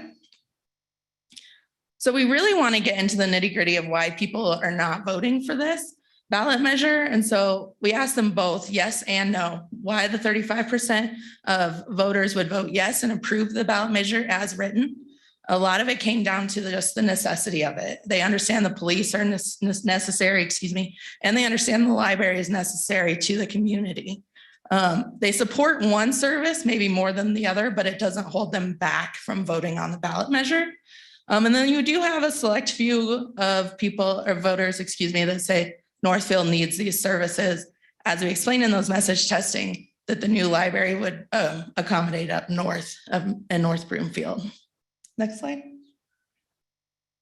So then among the 58% that said they would vote no and reject the ballot measure, these are just some key themes that we pulled out. The property tax assessments were the #1 issue. It probably came up about 80% of these verbatim responses, and that's not surprising. We're seeing that here in Broomfield. We're seeing that across the state, no matter where and no matter how much those are affecting voters. It's affecting any sort of ballot measure that's going this November. And so just the property taxes are too high, not the right time to move forward with a ballot measure like this. And then it comes back to the trust factor. And that's why we like to ask that question at the beginning, of agree or disagree of whether or not the city and county of Boulder spend money wisely. It's just to understand and have a quantitative number of that. So if this does come up in the verbatim responses, we have an understanding of where people stand. But that trust factor does play a factor in whether or not people are supporting or against this ballot measure. And then again, just that difference of supporting police and not the library or vice versa. Next slide. So I will turn it back over. All right, so staff recommendations, I'll turn it back over to Manager Hoffman to run through that. Thanks very much, Jules. Appreciate it. So when staff decided to do this survey for the ballot questions, it's the first time that we've done a survey. And sitting down with Magellan, I understand how difficult those questions are because you don't know what the outcome is going to be. And so everyone loves transparency until transparency falls upon you or a certain group. And then it's uncomfortable. And it behooves us to be really clear about what those outcomes are, as unpopular or difficult as that may be. So thus, staff is recommending that we not move forward. It's no judgment call on the library or the team or the staff. We have the whole library crew that is here. It is certainly not an edict, nor is it an edict on prioritizing PD over the library. It's a simple case, and the Magellan rep indicated the decision-making, we didn't go into it lightly saying when we were going to send the survey out, knowing that those assessed valuations were going to hit. One school of thought was send it before. Clearly, we knew that those results would be dramatically skewed had we sent that before, especially because we knew what those assessed valuations were going to say. Based on a whole host of items, we'll have our budget revision conversation tonight. Our budget team is here. Fundamentally, council's direction over the last 2 years, solidified in March during this focus session, is that the number one goal that's been presented for the community goal is fiscal sustainability. Fiscal sustainability isn't super fun. It's much easier and funner to say yes. A more disciplined approach is where we are in order to remain sustainable. With all of that said, the recommendation is that we hold on this. Community members, whether they live in Broomfield or outside with regards to sales tax, have a choice to pay sales tax, but no one has a choice about paying property tax. And these unprecedented numbers and increases, it truly is making a decision for some of our population, whether they're going to pay for their meds or not. So it's a fundamental decision. And again, the recommendation is not made lightly, but it's one that is necessary. And we'll reiterate that as we move forward with the budget discussions that are coming. That ends that ends staff's recommendation. Again, the consultants are here to do a deeper dive. And Julie's here to discuss any of the philosophical approaches with regards to the survey and then what comes next. Thank you, Ms. Story, and our survey people. I'm sorry. We'll now proceed with public comment, starting with in person. If there's anyone who'd like to be heard, please line up by the podium and state your name and neighborhood for the record, and you'll have 3 minutes. Well, we do have somebody. Okay, good. Linda Harsh. I live in Northmore, and I've lived here for over 40 years. And we hear a lot about maintaining affordability in Broomfield, and that's not happening. I've heard a lot of people since these property assessments have come out that are questioning whether they're going to be able to live here anymore. And we keep spending more and more money. All of us have to live within a budget. The city needs to live within a budget. If you need a new library, it needs to be in the budget we have. We have a lot of increased revenue in this city, but the spending has outspent the revenue. It's time to cut back, and there's plenty of places to do it. And the police department doesn't need to be one of them. That's very important. Our roads are very important. We have some really crummy roads in Broomfield, including Midway, parts of Midway. Anyway, those things need to be prioritized. Some of the other things need to be cut back. And part of it is decision-making that's caused us to have to hire a lot more attorneys in this city than we need. So let's start making decisions that we talk about being inclusive. Well, one thing about being inclusive is to have an affordable place. We're forcing people, because I own 3 houses in Broomfield, my own little 3-bedroom house, 2 other small 3-bedroom houses that we rent out and have kept them at an affordable rate.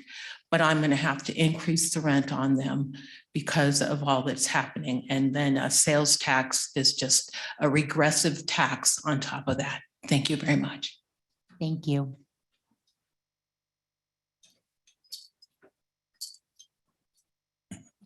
Roxy Julia Nakamura.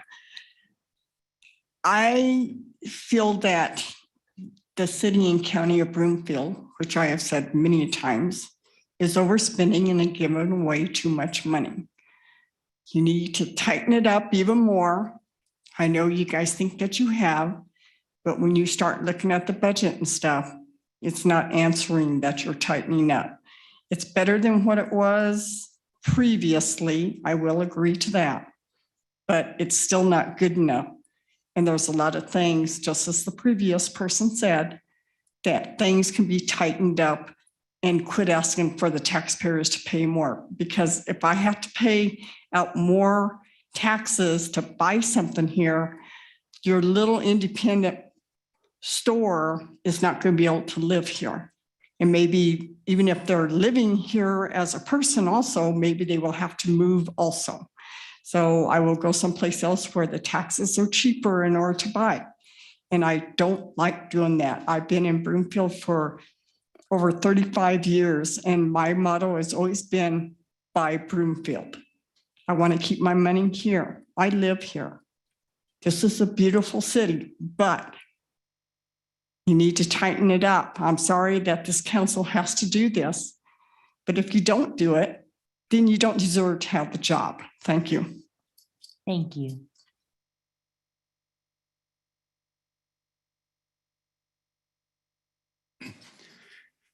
Hello, my name's Chuck Swain.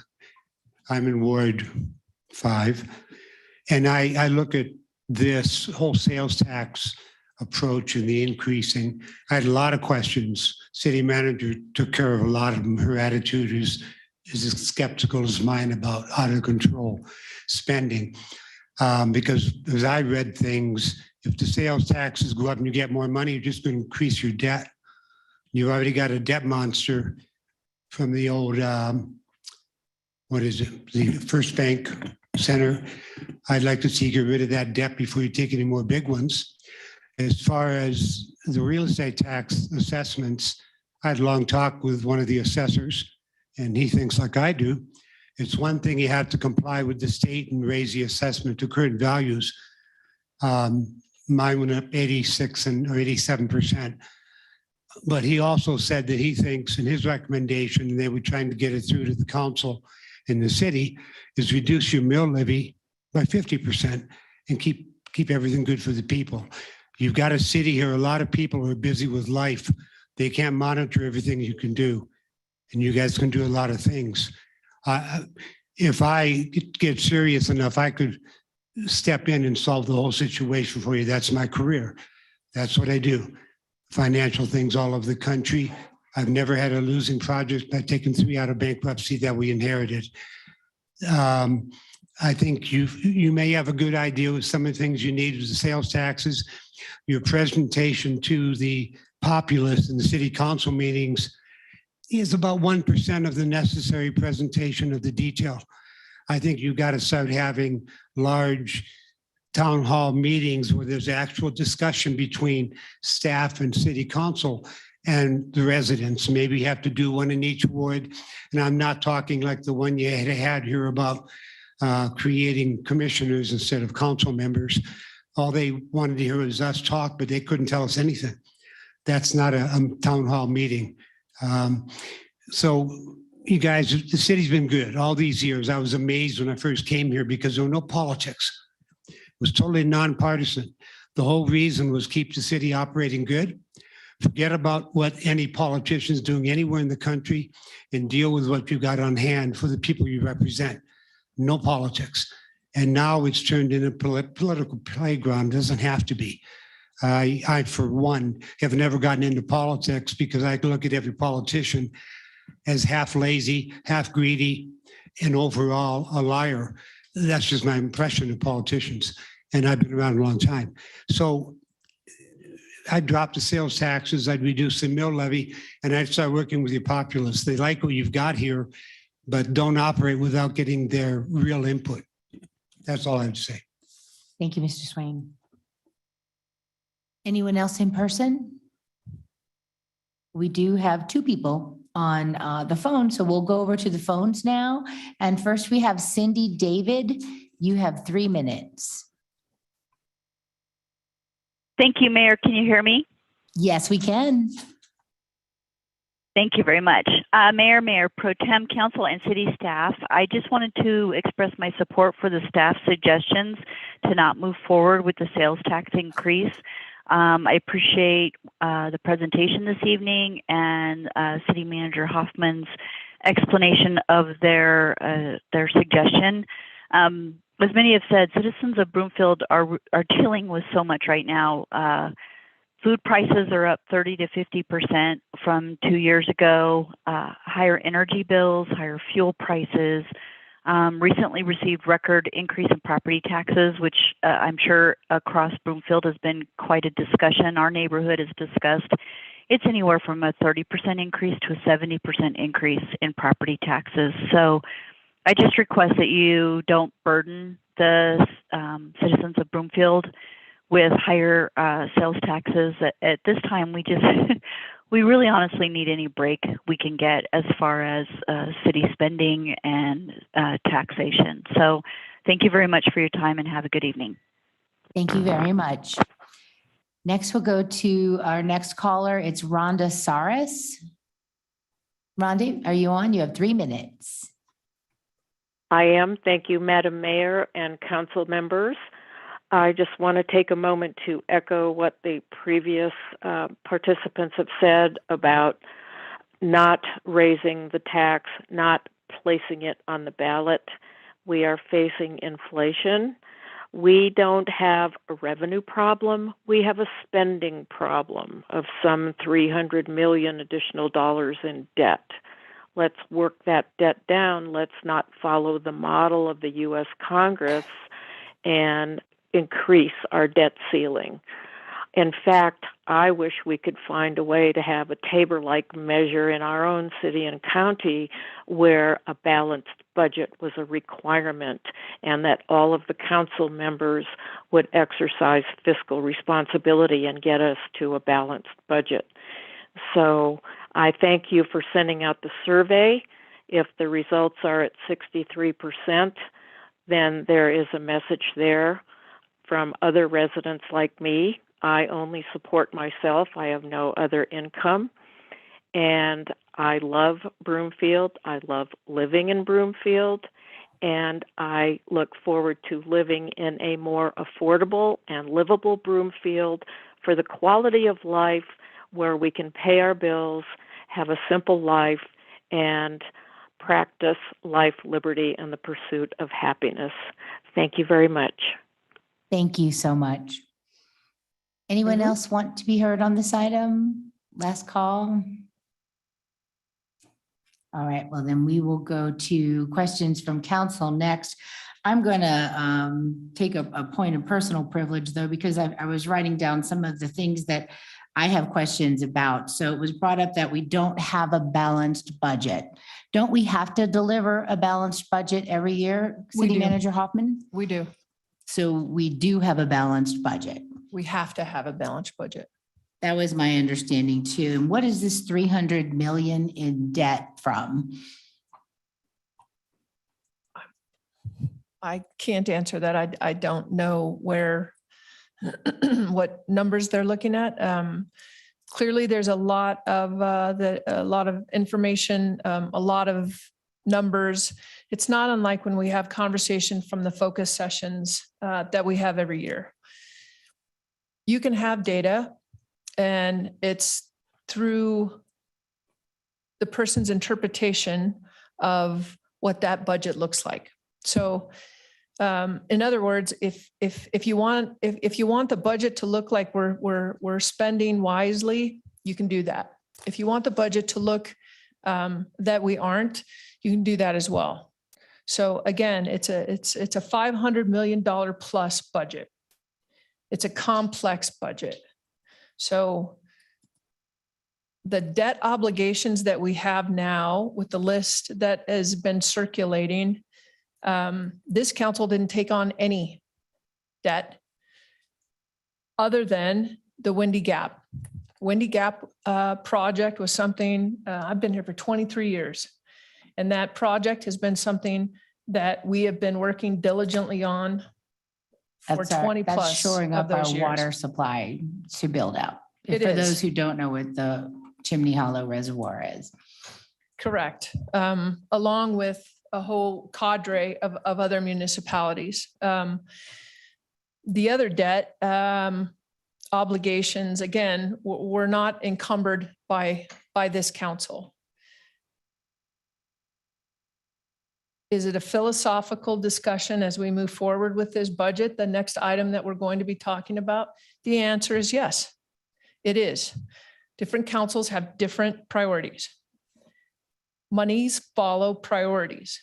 This council has decided that the number one community goal is fiscal sustainability.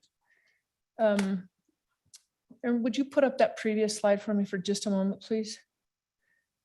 So if we look at these three buckets, these are the three buckets that as we move into the revisions of 2023 and the newly introduced bucket of 2024, for the last 18 months, staff at the direction of council has been focused on these buckets. Is it a federal or state mandate? Is it an existing obligation? And is it a critical need? And when we say critical need, we mean infrastructure, backbone. It's not sexy. Sewer and water, nobody has jazz hands over sewer and water. It's key. Our streets are key. The weather has decimated our streets. We have not spent what we should have been spending for the last 5 to 7 years. Our public works team, I feel like I'm on a little bit of a soapbox, so just indulge me for No. just a moment before Go we ahead. get to this item. Because I'm looking back at our public works crew. I'm looking at our chief of police.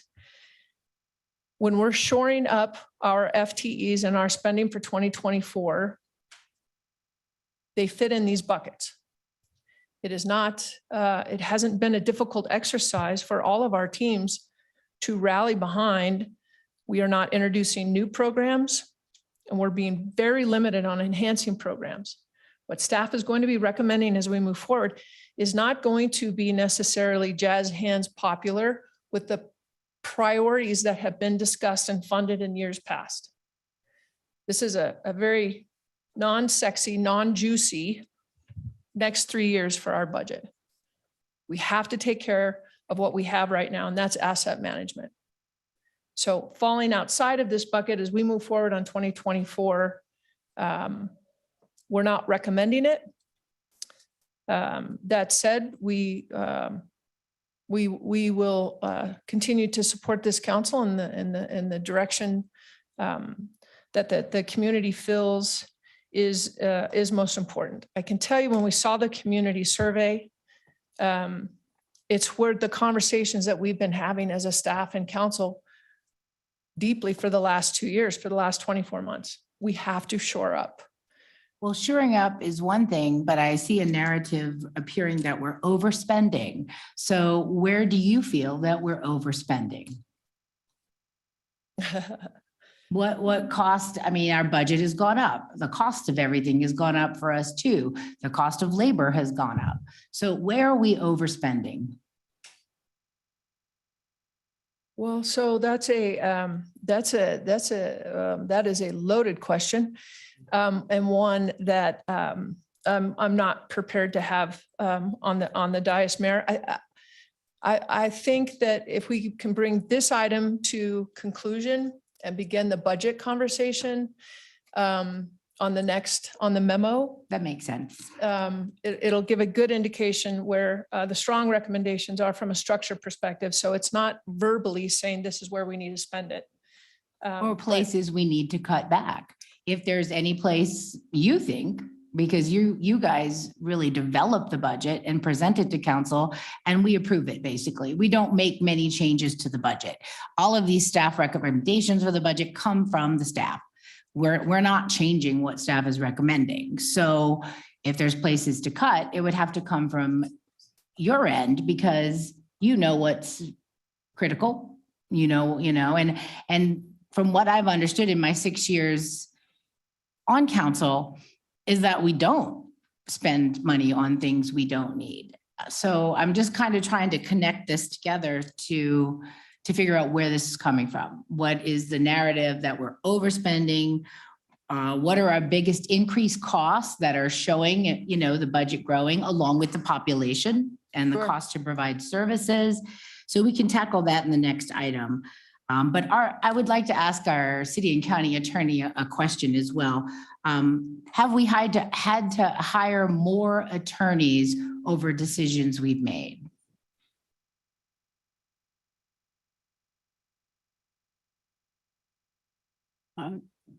Have you had to increase No, your staff? No, we have increased the staff. We added a land use attorney related to the increase in development and also the increase in population. But no, we haven't added staff to respond to council needs or I've seen in some comments that related to litigation, we've not needed to add staff due to litigation either. We have no heavy active litigation right now. Thank you very much, Ms. Rogers. Ms. Hoffman, thanks for indulging me, Council. Councilmember Ward. Oh, lucky me, I get to go first. I guess just kind of going off of that, I don't really have any particular questions about this item. I mean, we're in this kind of perfect storm is the way I like to look at it. We had high inflation. We have property assessments that have gone through the roof because of decisions that previous councils and the state as a whole have made in regards to land use and affordability. And then you add on the fact that we just still aren't paying what they used to pay many, many years ago. So I'm just gonna ask some questions as it relates to some of the comments we've seen. I know one of the comments we've seen is the increased budget. How much of that, how does the increase in budget compare to the increase of costs we've seen, particularly over the past couple of years with the higher inflation than normal? So I want to be really cognizant when I answer these types of questions, because they're fraught with peril, number one, and there's multiple layers of each one of these answers. Have costs increased? Absolutely. Does it depend on what it is? Absolutely. Salaries have increased, insurance has increased, pension contributions have increased. CIP is through the roof. CIP, for those that don't know that vernacular, is our capital improvement projects.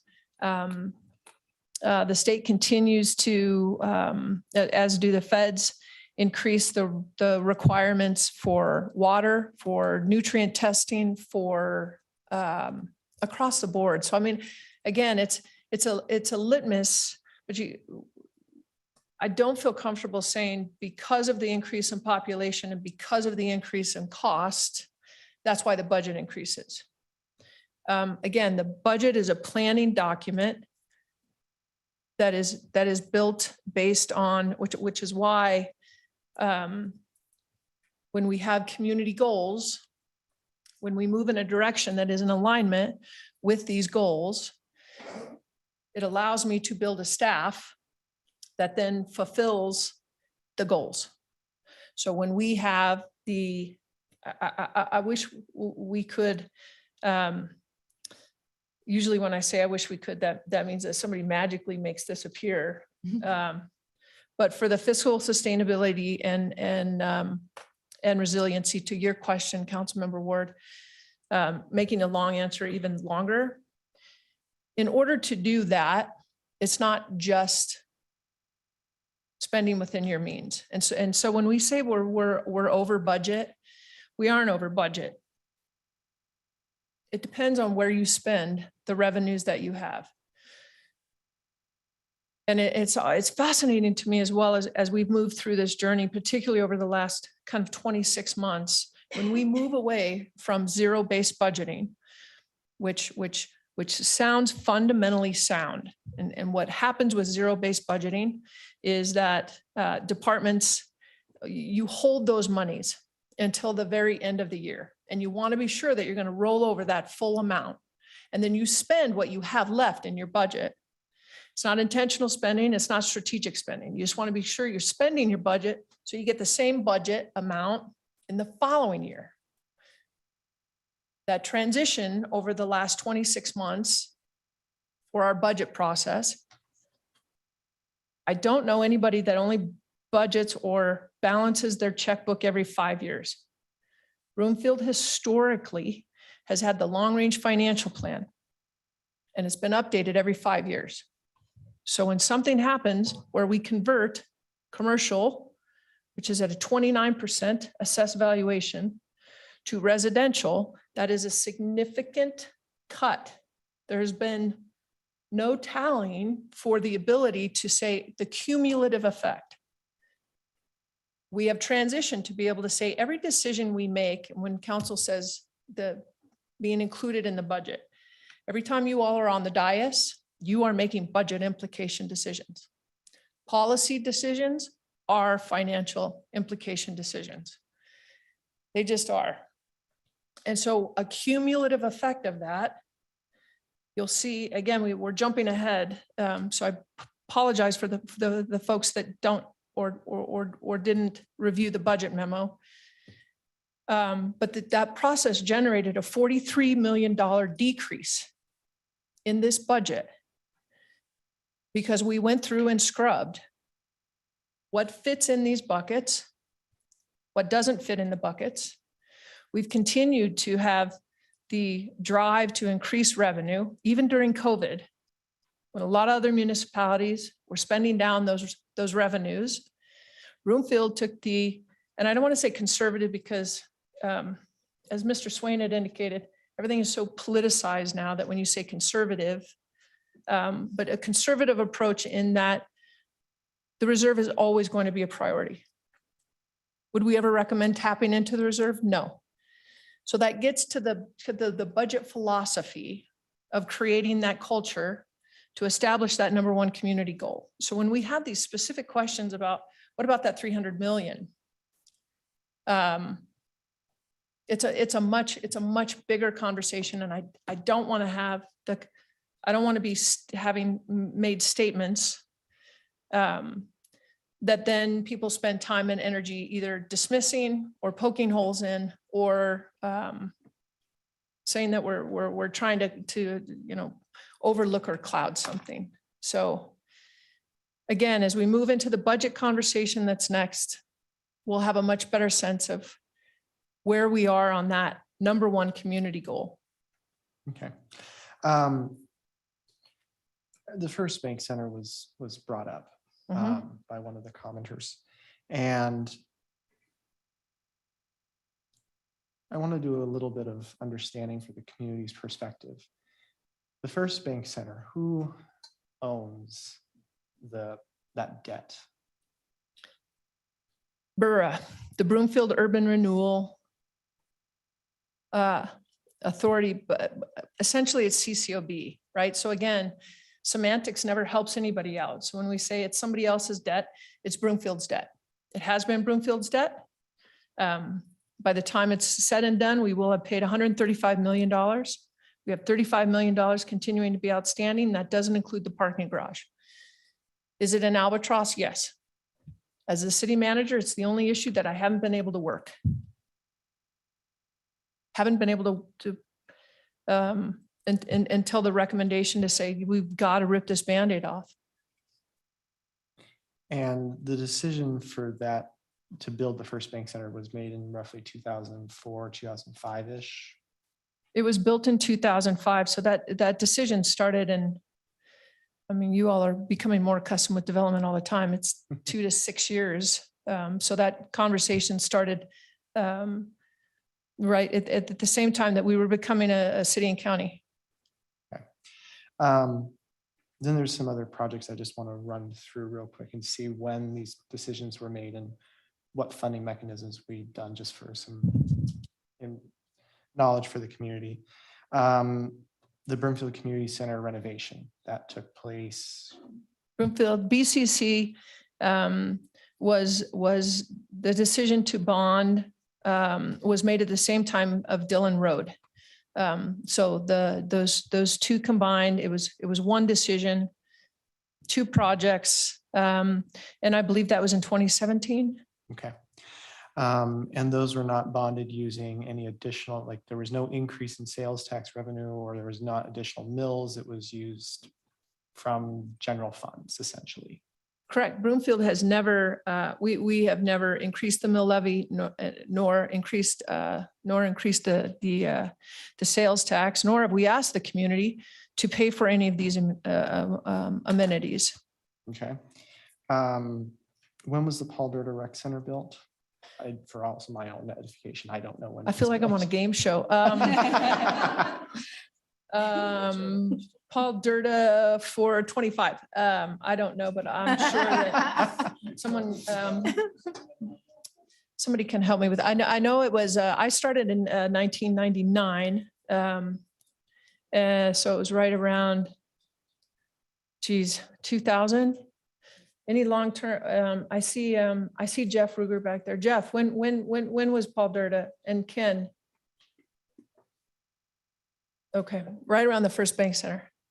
So two big whammies right at the, ooh, that was an expensive year. And development for 800 Windy Gap. You had mentioned that earlier. How is that being funded? Is it general funds, or are we using funds from the enterprise for water and sewer? It's enterprise funds, and it was 170 million. We have partnerships with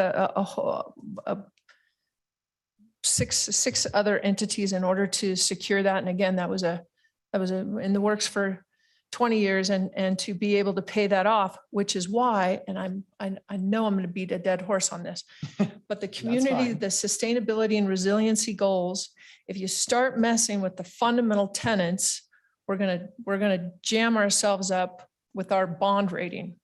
And so from a structural perspective, the reason that it's so important that we maintain, so all of our key performance indicators, anybody that's willing to talk about this afterwards, I'm jazzed about it, and I'm more than happy to talk more about it.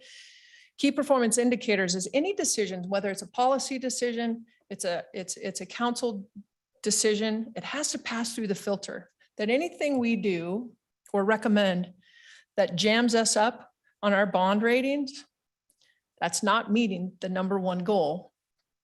To increase our reserves every year, we're going to be to 20% by 2025. They're incremental increases. So again, although it's not directly correlative, everything comes back to making sure that structurally, for those key performance indicators that staff laid out, that we continue to maintain what that number one goal is. So any future decisions have to pass through that. Windy Gap to pass through that. And the only reason we were able to obtain that, again, was not only because of our bond ratings, because of our history of being solid pairs, our history of the revenue increases, and sound fiscal management.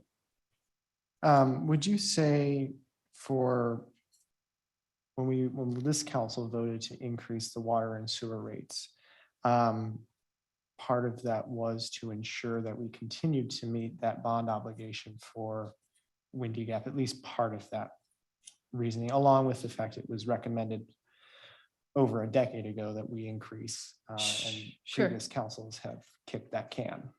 It's too bad this wasn't the daily double, because Why not? Let's make it. It was an element. All of those elements go into decide, and when Ms. Ritchie comes up to talk more about the budget, fundamentally, you can't intermingle enterprise funds and water and sewer funds with any general fund dollars. So it's two very separate accounts, two very separate elements that go into each one of those. rate increases, it's no wonder our neighboring communities kick that can because it's unpopular. Councils don't like it because it makes them unpopular, and staff doesn't like to recommend or hold anybody's feet to the fire because it's an uncomfortable place to be. That's why, again, from the survey results, if the community doesn't think that we're spending money, if they don't have trust in how we spend money, fundamentally, it's the Gordian knot, right? How do we undo that? And the way we do that is we stay focused on fiscal sustainability and resiliency.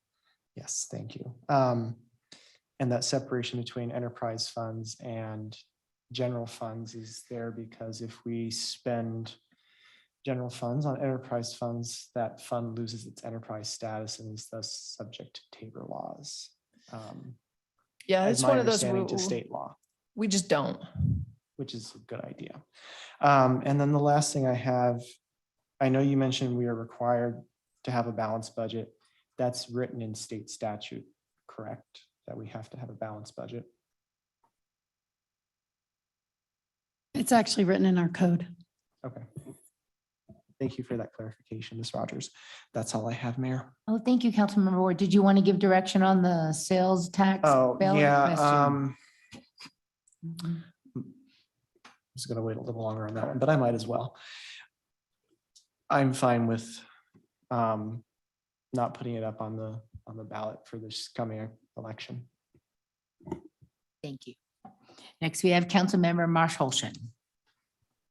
Thank you, Mayor. I have a few questions, and then I'll give my direction on what I think on these issues. One question for Magellan. We put the survey out a week after the assessments came out. Is that correct? Yeah, it was roughly 1 week or right around there, I believe. And obviously, people, I mean, there's sticker shock. I mean, I got mine went up 50%. So it was, and I was expecting it, but it was still a shock.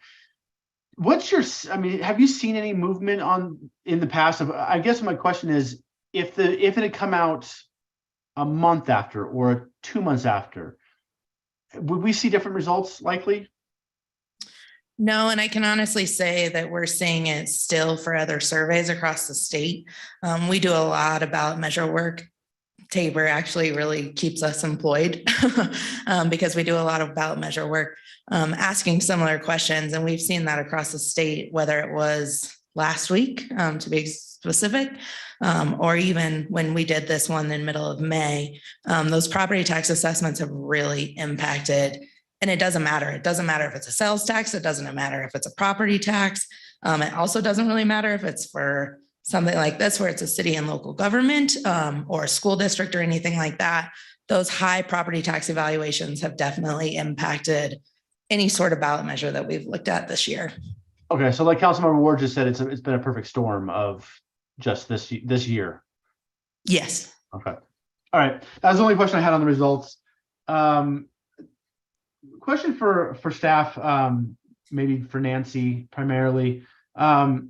What's the last possible, if we were to move forward with a ballot question, what's the last possible moment council can approve the ballot language? I think know we talked about July, but could we push it back later than that if we wanted to? I think we had an absolute drop date in early to mid-August. We have that in the original sales tax memo. I'll pull it up.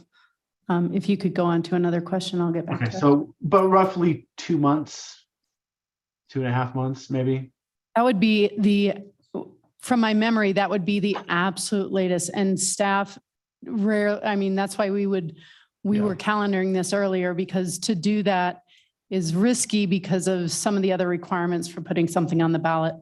But I'll get you that exact drop dead deadline. Okay, thank you. Question for City Manager Hoffman. We have a debt policy, right? Yes. And that was recently enacted, correct? So we never had one before this sort of last council? 3 years ago. Okay, that's what I thought. And of our debt payment, going off what Councilmember Ward was talking about, of our debt that we pay on, Is it our, from the budget last year, it looked like our annual service, the amount we pay each year towards that debt is less than 4.5%, right? Of the total budget? I'd rather have, okay, Brenda Ritchie is, yeah. There's a lot of people listening and I'm sure my email is going to go crazy tomorrow. My text message are going to go crazy. Miss Ritchie, is that correct? That is correct. Okay, and I'm just curious, do we know how that compares to other governments? Are we spending more on our debt than other places do? Do we spend less? I guess that's my question. So we've entertained that question quite a bit. It's not apples and apples. There's a, when you're looking at the usually per capita dollar amount for debt, it's so difficult because some are not general revenue bonds. Some, unless you are going in and really diving into how the debt was funded and who's paying that debt, it's hard to be able to say that how we compare. Okay. It's really, again, the debt policy says, can you afford it? And you can't distinguish, can you afford it, until you have all your fundamental tenants paid for first, and then what's left. So you don't look at the whole piece of pie that you have coming in to say, hey, should I go buy that car? You have to see, after you pay your house payment and your water and your sewer and school and all of that other, those fundamental tenants, then you see what's left. And that essentially is the debt policy that we have now. It's a very small needle to thread versus let's just say yes, and then we're going to figure it out on the back end. And so the sales tax proposal was basically saying, we're not taking on more debt than we can pay. We're only taking on more debt if we're increasing revenue first. Is that accurate? Well, that's one way to say it. Again, a tax increase to pay for, you're increasing the taxes regardless of what you're going to be assuming next. Right. Okay. I have to say, just on my general comments, I'm disappointed in the results. These are essential services that we need. We need to move forward with these things. I'm okay with not moving forward with on the ballot this year. I'm disappointed because, like I said, I think it's things we absolutely need to have. But I do understand it's a perfect storm this year, and with the property tax assessments going up the way they are, now is not the time to move forward with that, probably. The second part I'm actually a little bit more concerned about is the 40% that think that we are not spending money wisely. And to me, that's a communication issue, because I believe we are. I mean, I think this council is probably the most fiscally responsible council that I've seen in my time living in Broomfield. Between, First Bank Center, a lot of different things that we've taken on that we had to fix previous issues. So to me, that's a communication issue. And I think that we should look at how we're going to engage the public moving forward. I do definitely agree with number 2 on the bullet points that we should focus on the 3 buckets.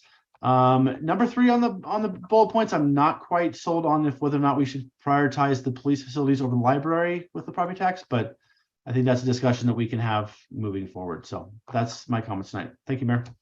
Mayor. Thank you. Yes, Ms. Rogers. So that date, that drop dead date is August 9th.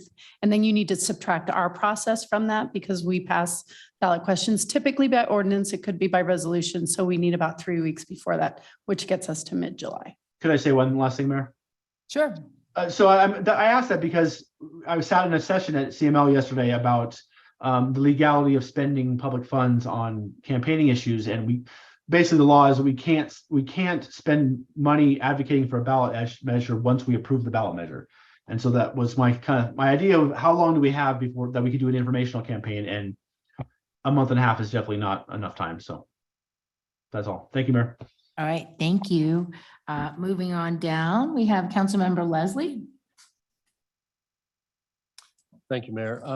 just wanted to affirm something that City Manager Hoffman, I think you showed great respect for the constituency of Broomfield by doing the survey.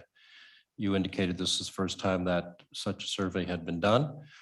I think it was appropriate and timely, and I think it shows great respect for the population to ask, what do you think?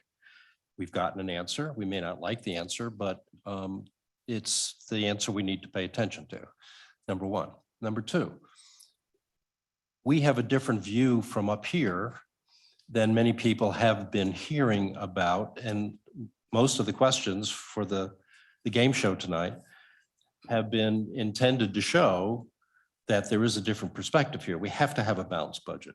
We don't have debt issues that people are stating tonight are a problem for them. The issue is we just heard, is really about communications. How do we do a better job? And this, I think, falls on the council, given the survey data. How do we do a better job to let the public know that we are, in fact, fiscally responsible? And again, I want to commend you for the goal. And this is part of the whole process that we've been working on. How do we define a goal? How do we define what the key performance indicators are? And then how do we achieve that goal? And you're doing exactly that by bringing that forward tonight and saying, this is how we need to proceed. We need to maintain our integrity as stewards of the taxpayers' dollars. But on the other hand, we can also understand with the kind of increase in property tax, everybody's frustrated and nobody really knows where to turn to in terms of who do you blame for this? And we're all sitting there saying, well, it's not us, it's somebody on the state level doing this or whatever. Well, that doesn't satisfy the individual homeowner or property owner. We understand that. So a lot of this comes out of the timing of stuff. So the timing is just not right. This is not the right time for us to pursue this. So I'm going to go ahead and say, yes, I agree with these three principles that you've put forward for us tonight. We will obviously have more conversation, and maybe 2024 still isn't the right time. We'll have to cross that bridge when we get there.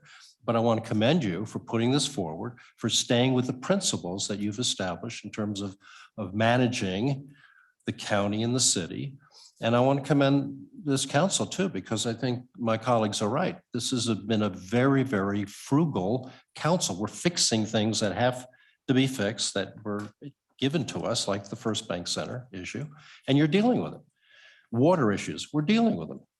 We're protecting the future of our residents here. Now, there are some people that say that's an overextension of our ability to pay for it, and that's what's causing the budget to go up and on and on and on. It's not true, but there are people who are looking for some way to blame somebody for their taxes going up, and we all understand that. So my only point is, I think this is a good plan. I think this is an appropriate plan. I think it's a respectful plan for the taxpayers. And I think it's a respectful plan for City Council. So I just want to commend you for that. Thank you. Appreciate that. Thank you. Thank you. Next is Councilmember Lim. Thank you. I appreciate my council members' comments and questions. I have some specific questions for the budget. I can save those for the next item. And I just, as City Manager Hoffman has pointed out, for those of you who can stay around, please, we will be discussing the second amendments to the budget coming up next.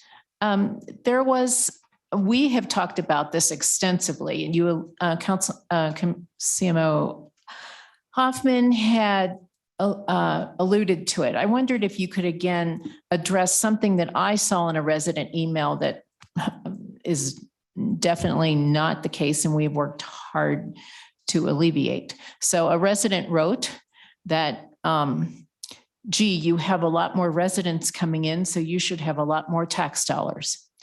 And we have gone through an entire year's process of talking about we should not rezone residential or rezone commercial to residential because the tax base goes down and residents are cost too much money for services. So could you please go over that again? Because I saw that in an email and that I wanted to make sure that was corrected. I'd be happy to.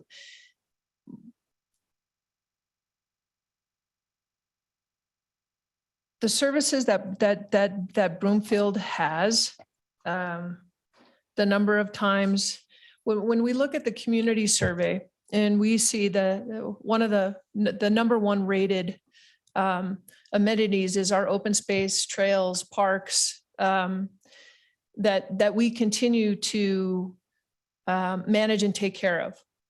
Our surrounding communities that don't have 37% open space, trails, and parks, that have residences on top of those, it's significantly less services that are available. So when we talk about level of services, one of the things that we have done, and I appreciate you bringing it up, Councilmember Lim, and I know that staff does as well, because the conversations that we have in these focus sessions stick. So when we look at per rooftop, and this isn't current dollars, this is a year and a half ago, really, when we started the paradigm shift for paying for what was important first. And that is about $3,000 per rooftop for the services that Broomfield has. I understand, I'm a Broomfield resident, and I know that when I got any kind of property tax, it says City and County of Broomfield. And so folks think that total amount goes to the City and County of Broomfield. About 25% of what you'll pay for your property tax comes to Broomfield. The majority goes to the school districts, special districts, fire districts, all of the other districts, upon which Broomfield was built on the metro districts. When we look at the gap between the amount that it costs per household to do the services and the amount that we collect, the gap is paid by commercial. So if it costs $3,000 to provide a rooftop to services, and we're collecting on average about $1,400 per rooftop, that gap is paid by commercial. The difference between a residential assessment rate, which is now 6.85, it used to be 7.1, but it's ratcheting down, and 29% for commercial. That is a monumental gap. And what has made Broomfield so strong since I've been here, certainly not as long as the Swains have been here and some of you have been here, but certainly that transferring over to your question, Councilmember Lim, anytime that you rezone from commercial to residential, that's why it's so important that we don't do the 5-year financial plan anymore. That it's constant. It's a constant evaluation that the financial tool is not a decision-making tool. It's a financial influential tool. So we use it as part of a decision-making tool, but it's not the end all be all. What's made Broomfield so fundamentally strong is we've been able to balance residential and commercial. Unlike any other, I'm not going to say any of the communities because I always get feedback when I do that. They get off balance. And as soon as you get off balance and you start seeing the rooftops go up and go up and go up and go up, all I see is dollar signs. I was at a community this weekend. I went to see a movie. I couldn't even focus with my husband sitting in front of me because of all of the development that was directly across the street, and all I could see was the units. And for me, I thought, ooh, that sucks for that city manager having to deal with all of those. Again, because it's fundamentally expensive. So do the sales taxes go up? Yes. Do they go up anywhere near? No, they don't. So again,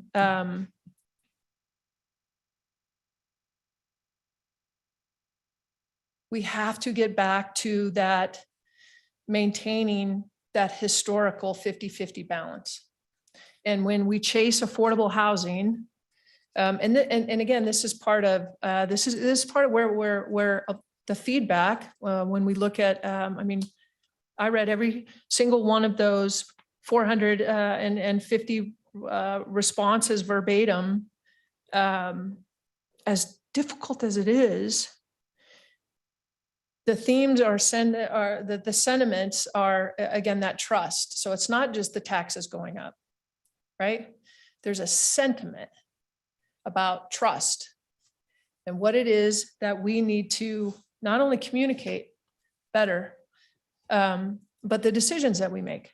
And again, ensuring that we have that commercial balance is really key. And that's why every decision that council makes is a budgetary decision.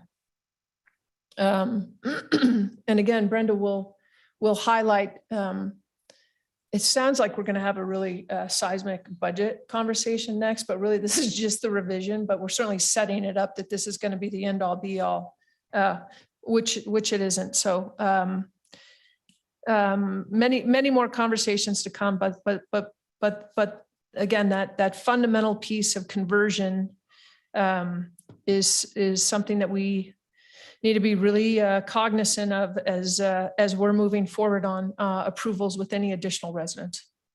Okay, thank you. I had questions about the community survey. Is that, we can go back to that. This is. No, okay, so, okay. The, on the key findings, one of the key findings was feelings of safety at night may be a renewed area of focus. So I wondered if the police had any thoughts on where that is coming from, if it's a function of the times throughout the area, situations throughout the area, is it something that's perception over reality facts? Is it something that that you have an immediate reaction of how it might be addressed, or is it something you need time to think about how, if it's perception versus how it can be addressed? I hope all of that rattling makes sense. Thank you. Chief Hempelman is going to make her way down. And I guess I should add too, that I appreciate, I recognize too, that it's important that the survey said that the police respect the community. That rating went up higher. So I appreciate that. Thank you. Yes, thank you. Anaya Hempelman, Chief of Police. I can't speak on the survey itself, but I can tell you from the presentations and the conversations that I have with community members, the topic is always about safety. So I think the focus is when we see that, as you know, all the other times I've come to talk to you, we have seen an increase in crime. And I think that's what makes their concern a little bit more, I guess, more concerning, right? So I can't speak on the survey itself. I can just speak on what I hear from the community. I can tell you in the last 2 months, and I know I presented just last month, a lot of our crimes have decreased here in Broomfield. Okay. Chief Hempelman, if just one added value, I think we were all,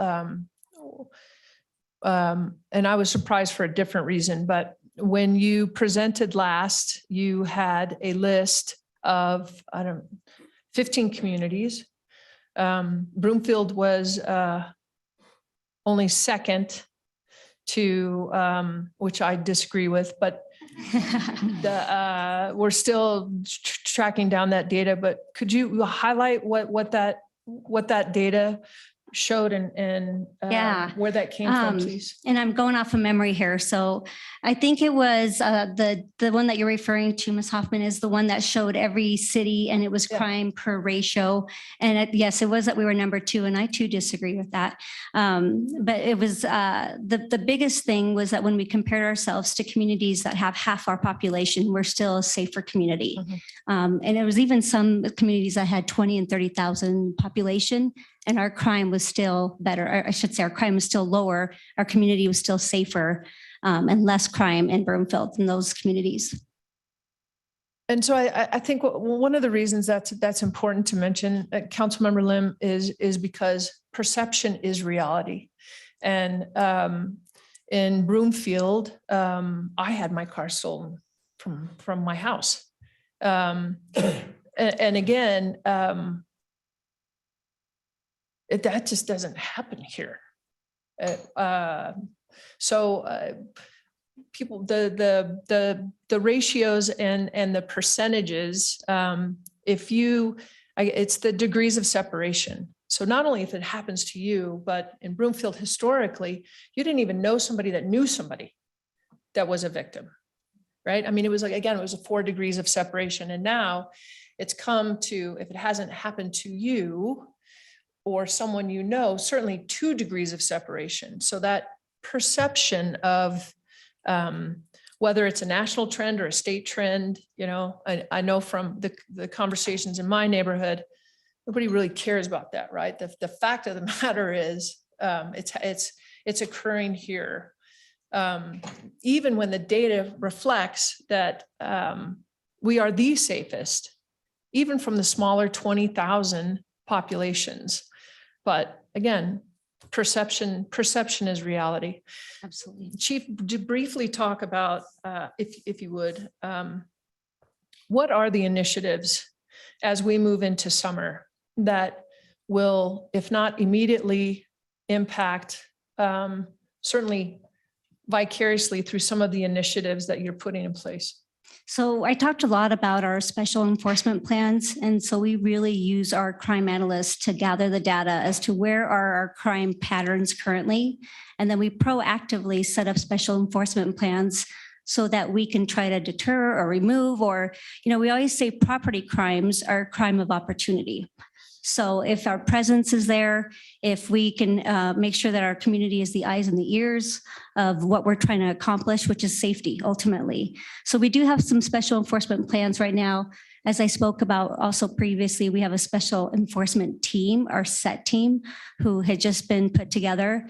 And they are currently working on their policies and procedures as to how they're going to work in the community. Just this last weekend, we had, I'm sure you heard about the street racers. We wrote about 25 summonses. I know DC Plunkett is back there, 25 summonses this weekend. I also just this morning had a conversation with a community member about Commons Park, because as we know with summertime, the kids, they don't have a lot of places to go. So that's where they gather. So we also have plans with we actually put our school resource officers who know a lot of the kids at the park to try to have conversations about not causing, problems, not loitering, not causing damage to the properties and whatnot. So there's many, I can go on and on. I'm just kind of rattling off just stuff that I've dealt with just today. But there's many things that we do, especially with when it gets warm and there's more folks outside, more kids who are not in school, obviously. We do have more things happen at night. We have more trespasses in the summer with juveniles. So we are very proactive and very intentional about where we're at and why we're there. Thank you. I appreciate you addressing that key finding. Thank you. You're welcome. And as far as I agree with the staff recommendations. That's it. Thank you. Thank you. Well, we are past our 8 o'clock, 10-minute break. And so I want to make sure everybody gets a chance to take that break. So we'll continue with council member questions and comments after our 10-minute recess. So we'll take a 10-minute break and return at 8:48. Thank you all.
Welcome back, everyone.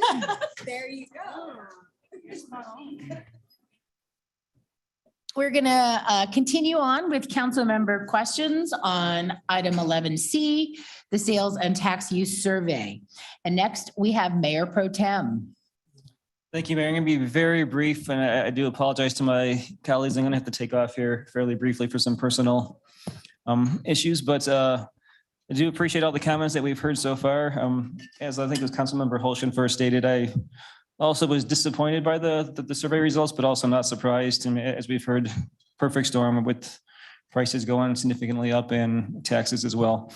I just had the one quick question to our staff or our survey people. I was just kind of wondering, and I'm not sure this would have made a difference or not, but did we calculate ever how much the proposed sales tax increase would affect an average family, in a given month?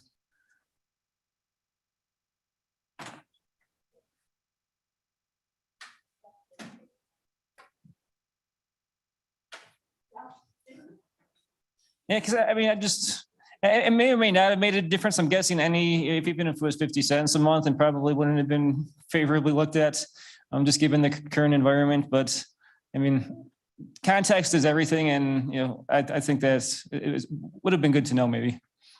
We did back Mayor Pro Tem, council members. So one of the things we did back in January when we first started this conversation almost a year ago is we did do a rough estimate of what we thought the impacts might be on an average household, and it was somewhere around the $75 to $100 maximum a year, depending on income.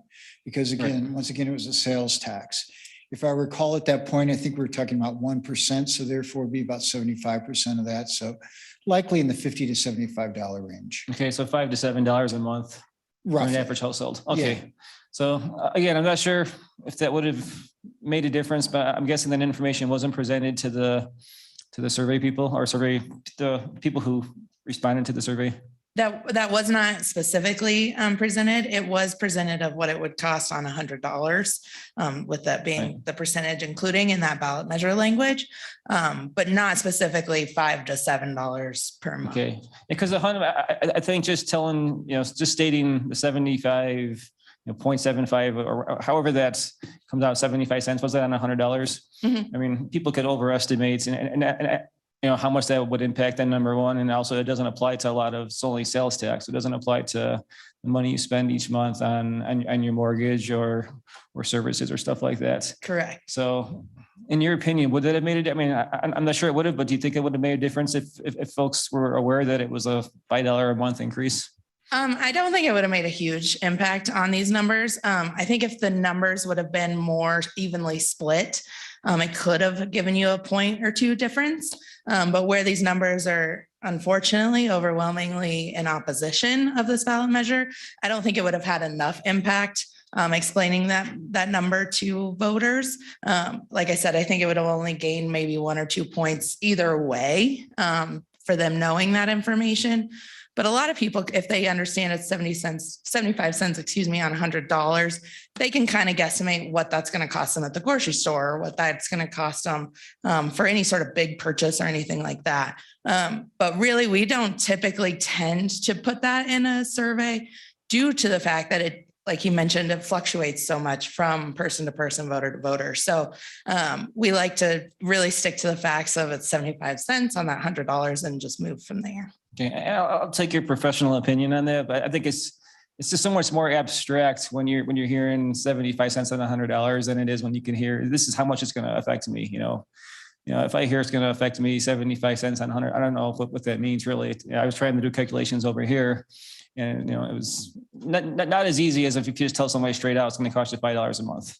Yeah, and unfortunately, it's so hard to calculate those numbers because somebody will spend $20 at the grocery store a month versus $300 at the grocery store a month. So it's so hard to calculate those numbers that for us to do a survey that's over encompassing to all voters and really trying to give that information out, it's hard for us to really put a value. Although it would just be typically on the average. I mean, the way I would do it would be, calculate it based on the average household, right? And then each person could decide whether they make more or less than, the average household in in Broomfield. And you could even put on the average household makes whatever, 75,000 or 100,000, I think 100,000 in Broomfield. So, okay, but may not have made a difference. I'll agree with that. I think any increase. I would say probably be- max, it would have made a 5-point swing, Okay. one way or the other.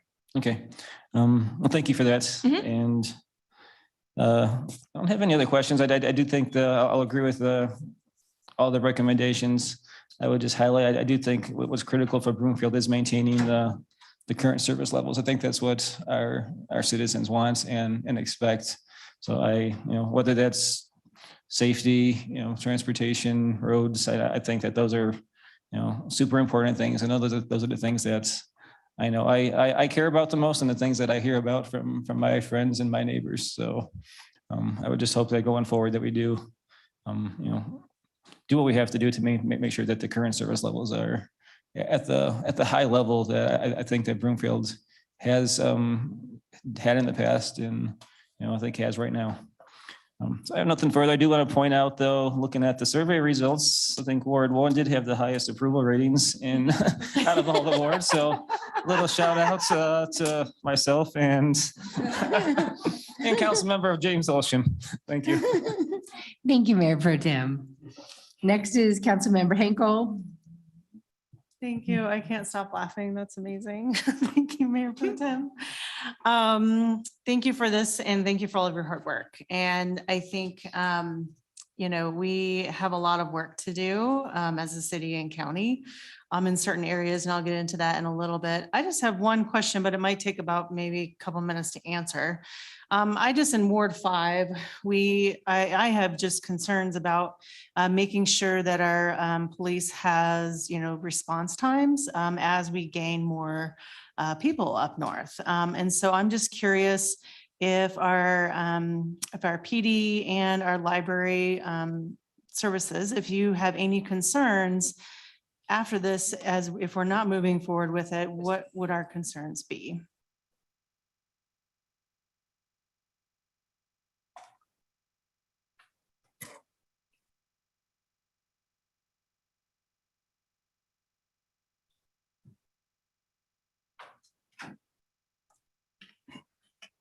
Hello. Okay. So in reference to your question, I don't think the response times are going to be affected by all this.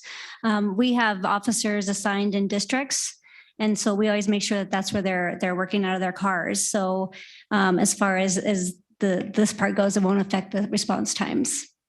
Okay, and what sort of things do you think it would affect? Are we looking at a decline in service? What are your thoughts on that? As far as not having a new Not building, having- I think it's just going to be the space. Right now, we just don't have space for officers. We're talking about the budget and the addition to new officers next year. I know tonight we're not talking about 24. But the big thing is lockers, is parking, just office space. I mean, we're 24/7. So we expect our officers to be in cars, but we still have to have the locker rooms, the facilities, the space for administration, our dispatch centers. That's really how the new building is going to impact us. We truly are out of space. Okay, yeah, I'm wondering if we, just sort of a side thought, we can repurpose things that we already own to repurpose for, our PD and our library services. I don't know, we just thought I'd throw that out there. Thank you. Do you have anything to say for library services? And Can I add one additional thing? The biggest thing is if we move locations, if we're trying to share buildings, is the security of having to have secure weapons and secure evidence and whatnot. So we can't just be placed in a temporary bin. So we would have to have something at our location if it's gated and whatnot, just for the security of what we carry, and evidence is the biggest thing. So yeah, thank you. thank you. Council members, Mayor Pro Tem Catherine with Library Arts History and Extension. I do have some concerns about serving the North equitably as that population continues to grow. And we will look at other avenues to do so. Possibility of lockers for hold pickups, mobile services, that kind of thing, and moving some programming up there. I think one of my concerns really is just space period and staffing per capita. So not necessarily geographic as much as just the ability to serve 80,000, 100,000, 125,000. That's my chief concern. So we'll look at what avenues we can take for that. Okay, thank you. Yeah, I think our council really does support, our police and our library services. But we definitely need to make sure that we're really evaluating, what kind of funding we use and where the funding is going to come from, for sure. Thank you.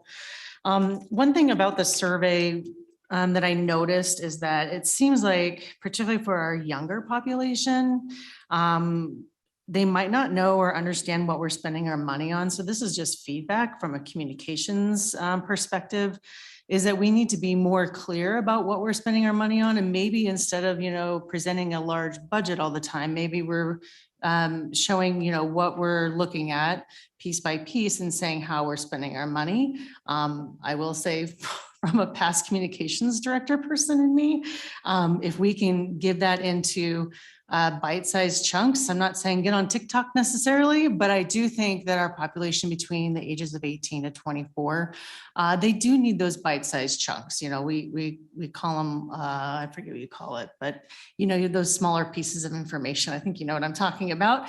And just make sure that people know what we're spending our money on, because it was kind of alarming to me to see an answer of I have no opinion, or I don't know what that means, that seemed like a large percentage of certain populations. So I just want to make sure that we communicate what we're spending our money on and how we're spending our money on it, and where that money is coming from, for sure. I particularly like that our crime is, I think crime is going up everywhere. So no one can say that just Broomfield is going up, it's going up everywhere. And I appreciate the fact that our PD is really on top of it. One of the programs that I particularly really like is our preventative programs. When we talk about our catalytic converter prevention programs, prevent for theft. If we can expand those programs, a lot of people think of just the PD just arresting people and putting them in jail. And that's not what you guys primarily do. You guys do a lot of prevention, you do a lot of education. The fact that we have classes within, behind bars is pretty incredible. And so I really appreciate those programs that we offer. I do want to reiterate that we do have property tax relief. Anyone can Google this. And you can look it up, property tax relief in Broomfield. And I do want to reiterate as well that everyone's costs are going up. So especially after the Marshall fire, we had a lot of insurance go up. I just met with Representative Lindstedt and a constituent last Friday. And we're thinking of ways that we can, affect state legislature next year as well for property tax relief. He gave us a bunch of numbers and he said, even my homeowner insurance is going to go up $830 a year. So people are on tight budgets. We are talking about people who have a fixed income. And I think it's, really important to make sure that we are spending what we have wisely, and that we use our property tax influx for, the needed construction improvement, infrastructure, and prioritizing police facilities. So I do agree with the presentation here on what staff has presented, just to make sure that we use that influx of money wisely. Thank you. Thank you. Next, Councilmember Cohen. Ward 5 show. I will reiterate what Councilmember Henkel was saying, that obviously the North End is in need, and we're hopeful that there'd be support for expanded library and police services in that area. For those of you who were earlier, saw all the homes in Baseline that are coming. There's going to be a lot more people in the north side soon. And hopefully we can come back in 24 and the environment has changed a little bit. I did want to note that if we were only talking about the community survey, I think our conversation tonight would be a lot different. And I think that it was very positive by comparison. So that does speak to the sea change that perhaps occurred with the assessments. I had hoped we would not have to do the survey so quickly after the assessments came out, but I was told that the calendar didn't allow it. But I do think it's, just like the assessments, unfortunately set by state law, required us to take a snapshot in time at the exact moment our housing prices are at the highest point. So we're all getting 30, 40, 50, 60% increases. The survey we did 1 week after that, it was a snapshot that probably does not quite reflect reality today, since people have had time to process that. But to Councilmember Henkel's point, costs are high. We do need to do a lot more education to make people, to get to a point where people would be supportive of this. And hopefully next year. I did want to ask a question about ballot language. I'm hopeful if we come back with this, we can write something a little bit more simple. That was one of the more convoluted, for those who've read it, it's one of the more convoluted questions, and did lead to some confusion. And I'm also curious to count Mayor Pro Tem's question. Does the amendment that passed last fall, I think it was GG, that required ballots to include more information about the individual cost of a ballot measure, does that apply to us? Or are we required to include something that he was addressing as how much this would cost an average person on a monthly basis?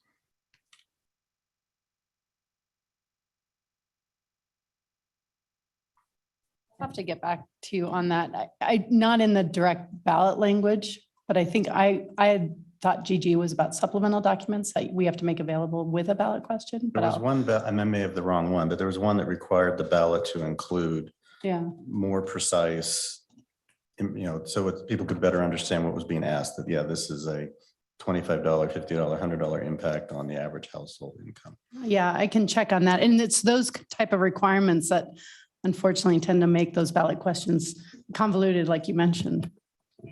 Hopefully I know there's a lot of legalities going into this question, but I don't know if you think there's a way we can massage this to be a little bit more easier to understand if we come back with it. Hopefully that's a yes. And real quickly, on one note from the chief was mentioning, just to emphasize why the need, I think, for more police facilities and library facilities. I think the chief, in your police information session that I attended a couple weeks ago, I think you need 12, is it 12 more officers in 2024, something to that, Mike, in the ballpark, which speaks to population growth. And that was the number we needed to stay within the best practices or standards of how many police officers per capita, basically. So I think that hopefully people will take that into mind, that this is what we're talking about.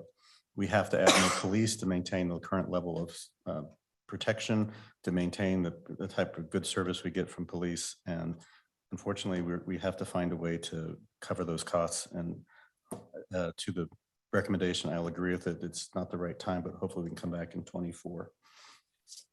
Thank you. Thank you. Councilmember Delgadillo. Thank you, Mayor. I don't have a ton to say on this. I suppose with disappointment and also respect, I do yield to the suggestions of staff. I appreciate all of this information. Yeah, that's what I got. Thanks. Thank you. Councilmember Anderson. Thank you. And I don't have much to add. And I'm not surprised at all. I definitely support staff's recommendations. I just have one question. Understand that we need to do some expansion with the police facilities. If we wait till 2024 and utilize some of the property tax revenue increase, are we accomplishing somewhat the similar timeframe that we would have had we done the ballot initiative? Like, how would that compare? Do we even know?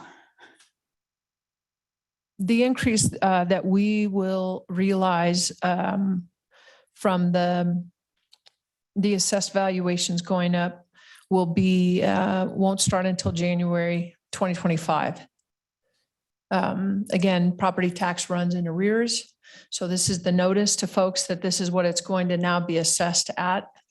So those bills won't become due until 2025. Staff is recommending, you can, the very last bullet there on where to utilize those funds will be coming back to council. It's not an earmark, but it's certainly operating in the realm of spending what we're already going to be collecting on those priorities. So from a timeline perspective, depending on council's direction and approval,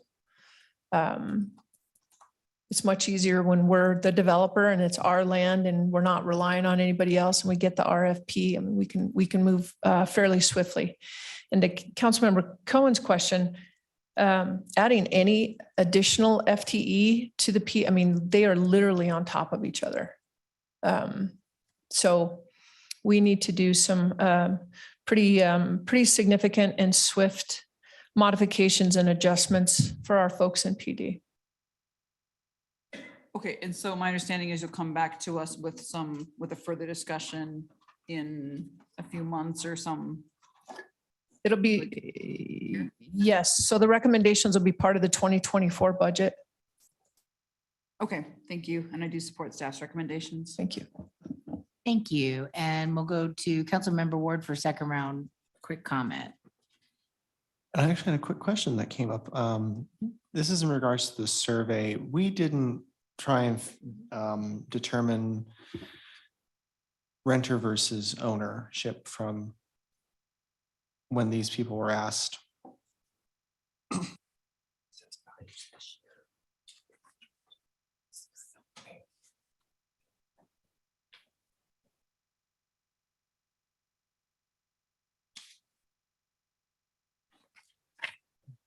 We do have a question on the survey within the demographics that asks if you rent or own your own home.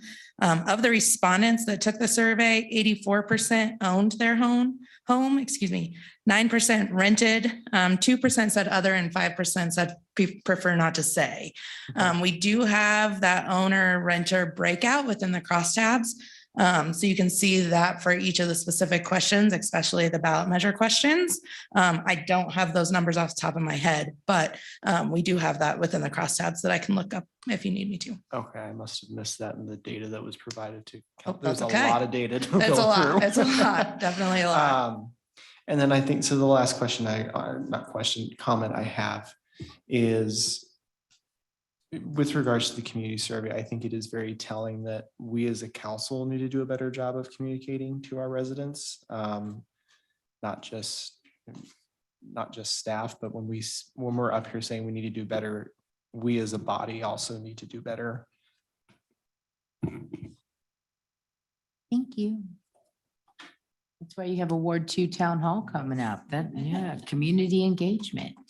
All right, well, I also support the staff recommendations on this item. So there's nothing else to say. We'll move on to the budget item. Thank you all so much. It was a great conversation. Our final item under council business this evening is resolution number 2023-81, authorizing and approving the second amendment to the City and County of Broomfield budget for the year 2023. Council has a copy of the agenda memorandum, which I'll ask our staff to summarize. Thank you, Mayor. And we've covered quite a bit of this as CFO Richie makes her way down. And that's my fault. Sorry.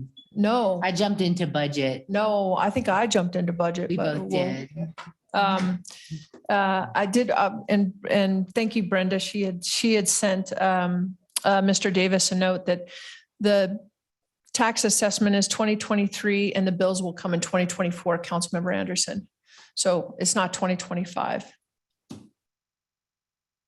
Thank you. Which even expedites the timeline that much more. So as Ms. Ritchie introduces this item, we'll go through again the 26 budget amendments. Historically, it's gone up. It's gone as high as 30. So there's no conceivable way, no matter how good or efficient or clear you are, that any staff or council could manage and compilate 26 budget amendments. So this is our second year of modifying to 4 budget amendments. This is the second one. Ms. Ritchie will go through that.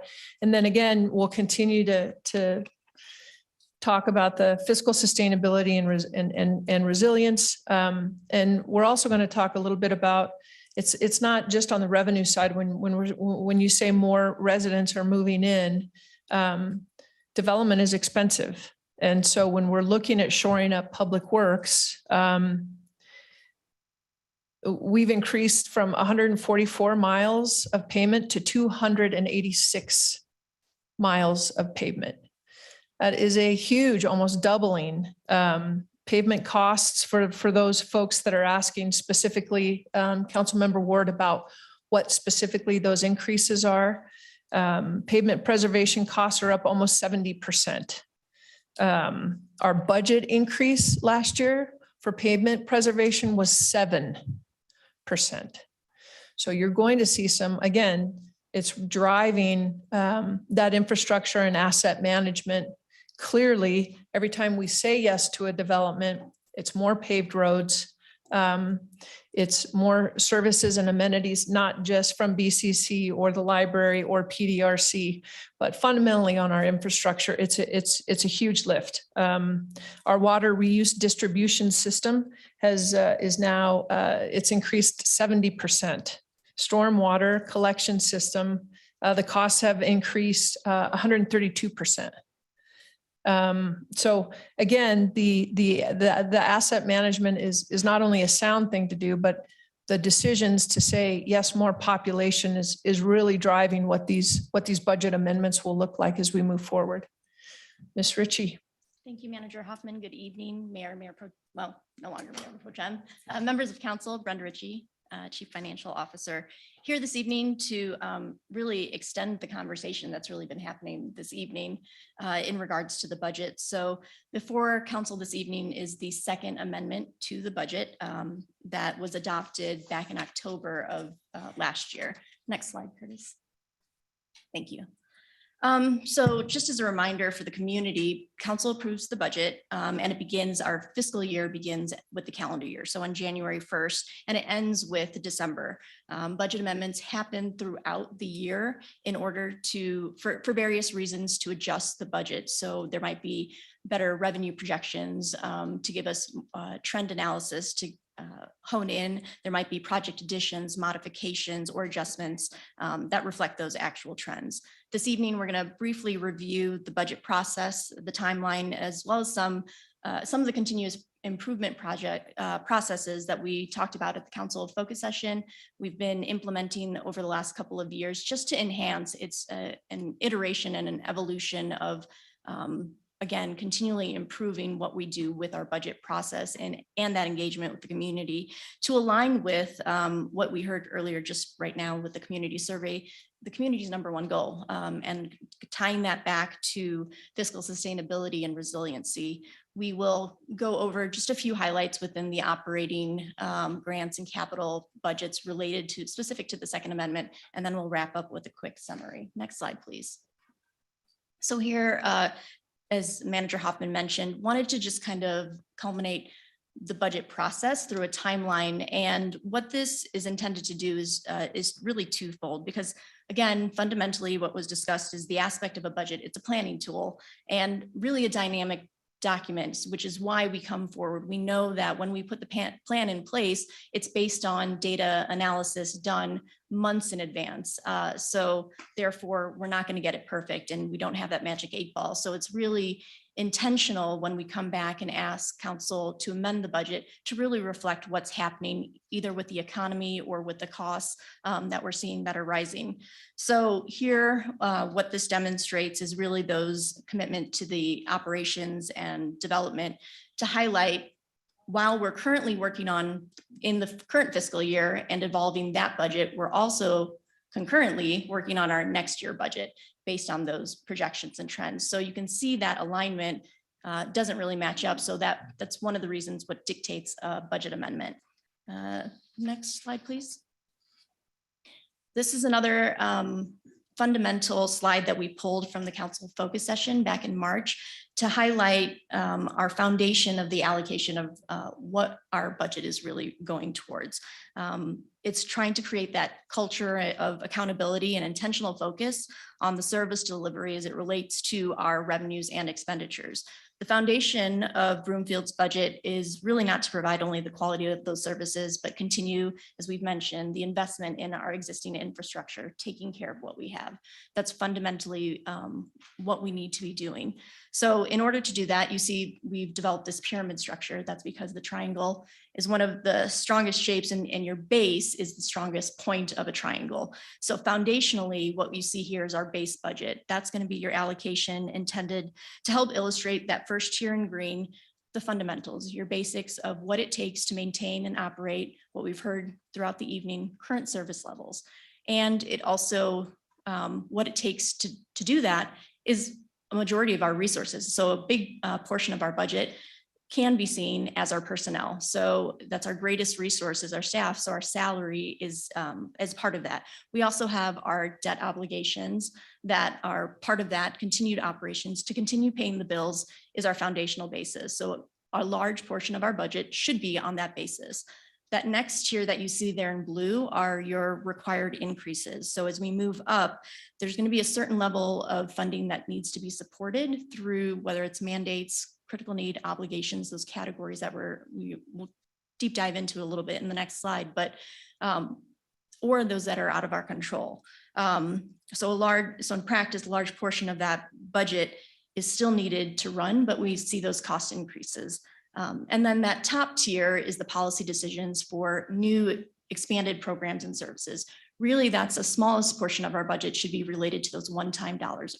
We kicked off the evening with Director Casey talking about the Bronco Stadium funding. One-time dollars that we weren't anticipating, but we were able to leverage and enhance our existing programs or expand and create towards youth initiatives. Again, an important factor. So we always want to have a component of our budget related to those, what I'll call R&D, those research and development components, those innovative features to enhance and as we see, but our foundation and a majority of our budget is really focused on that base and those required increases in that second tier.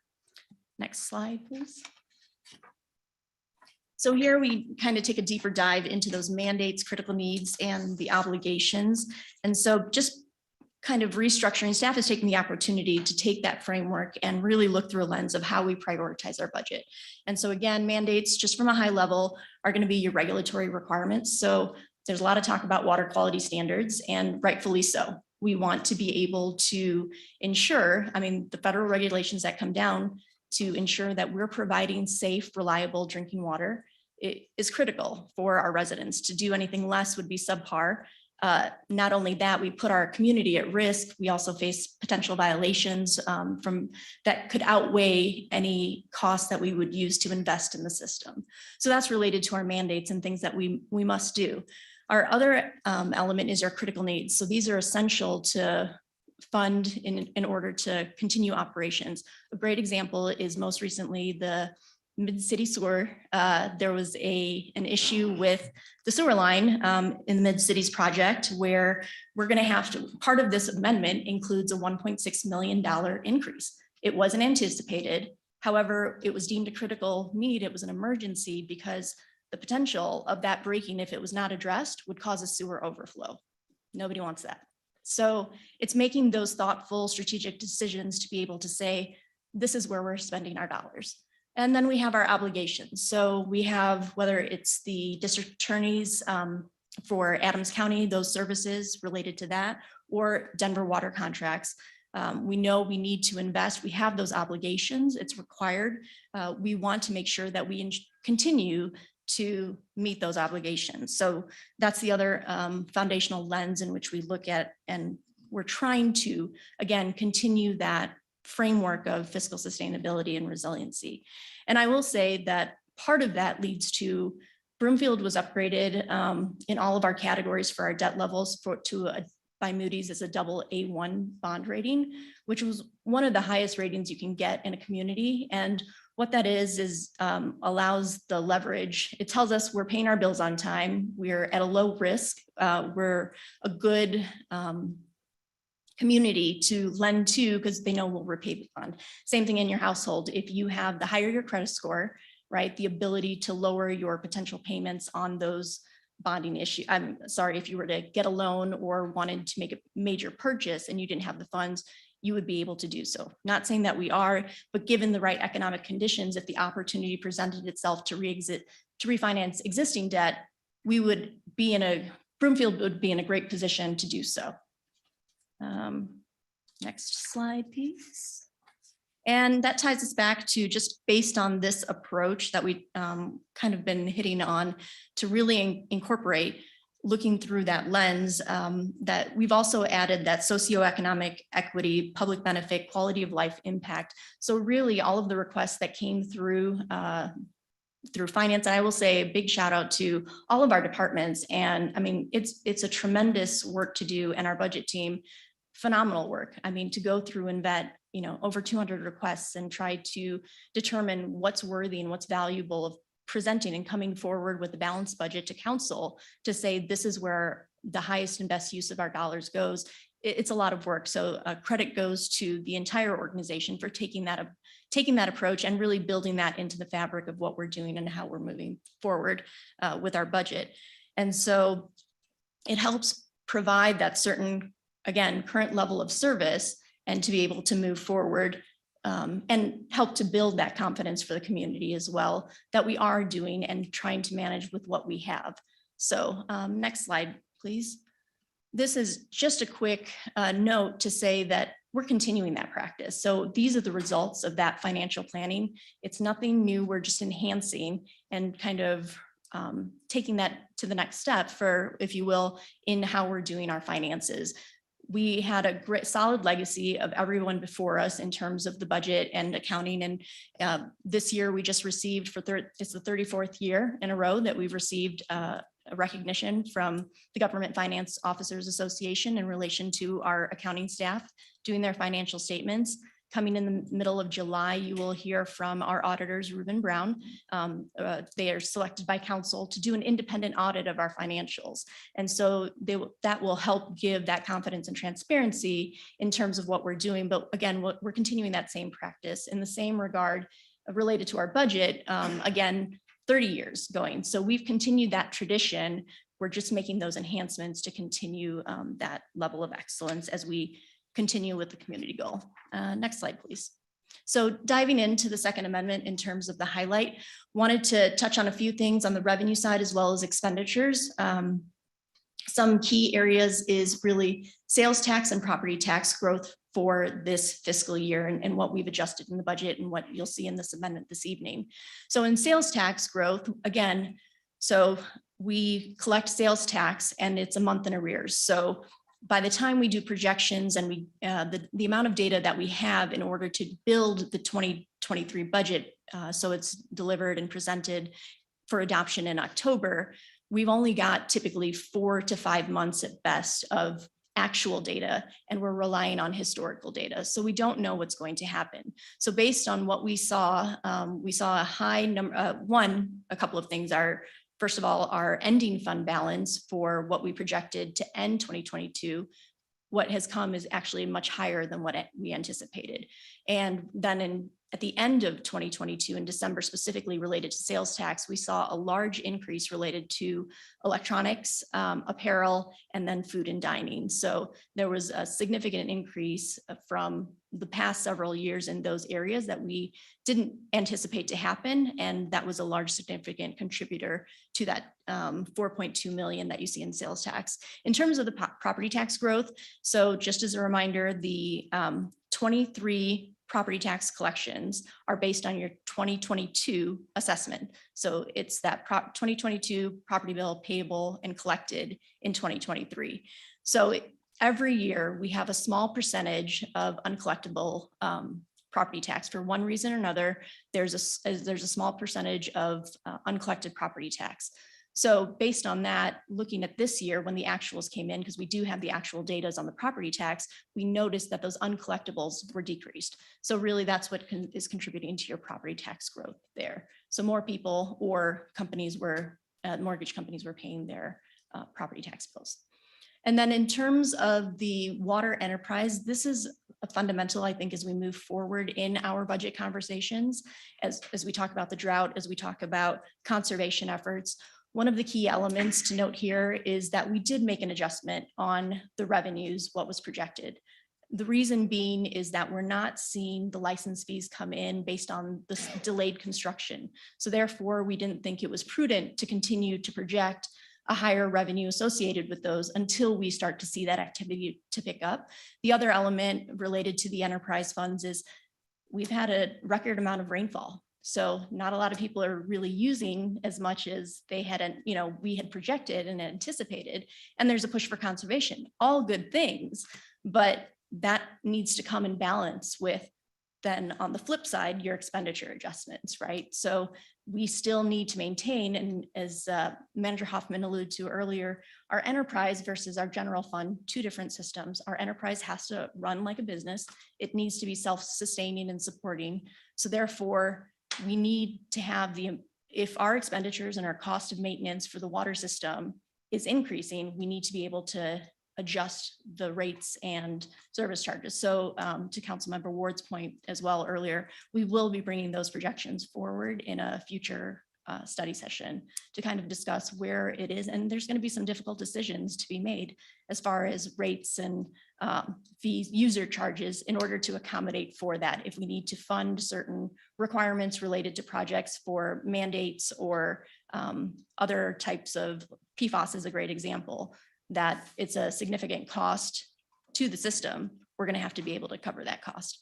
And then the other element on the expenditure side is the compensation. So there was a compensation philosophy for the last 3 years. We've been working on kind of shoring up our compensation philosophy and moving forward with that. We're in the third phase, which places staff in the appropriate placement within their specific range. So that budgetary impact is roughly $900,000. Next slide, please. So this slide is just to highlight and call out a few aspects of the budget that are in the proposed budget this evening, both on what we're decreasing and what we may be increasing that may cause some questions. So one of the things that jumped out was the enhanced Broomfield program. It's not that we're adding funds, we're just moving it to what the funding source is. So it was previously budgeted within the capital funds. It was not the appropriate place for it. So we moved it to an operating as it's an operating function. So it's more of the classification to change that. We have a mandate obligation with Windy Gap assessment. So that's an additional close to $400,000 increase, but that's wanted to lay it out that we're still providing within that framework of that mandate, critical and obligation.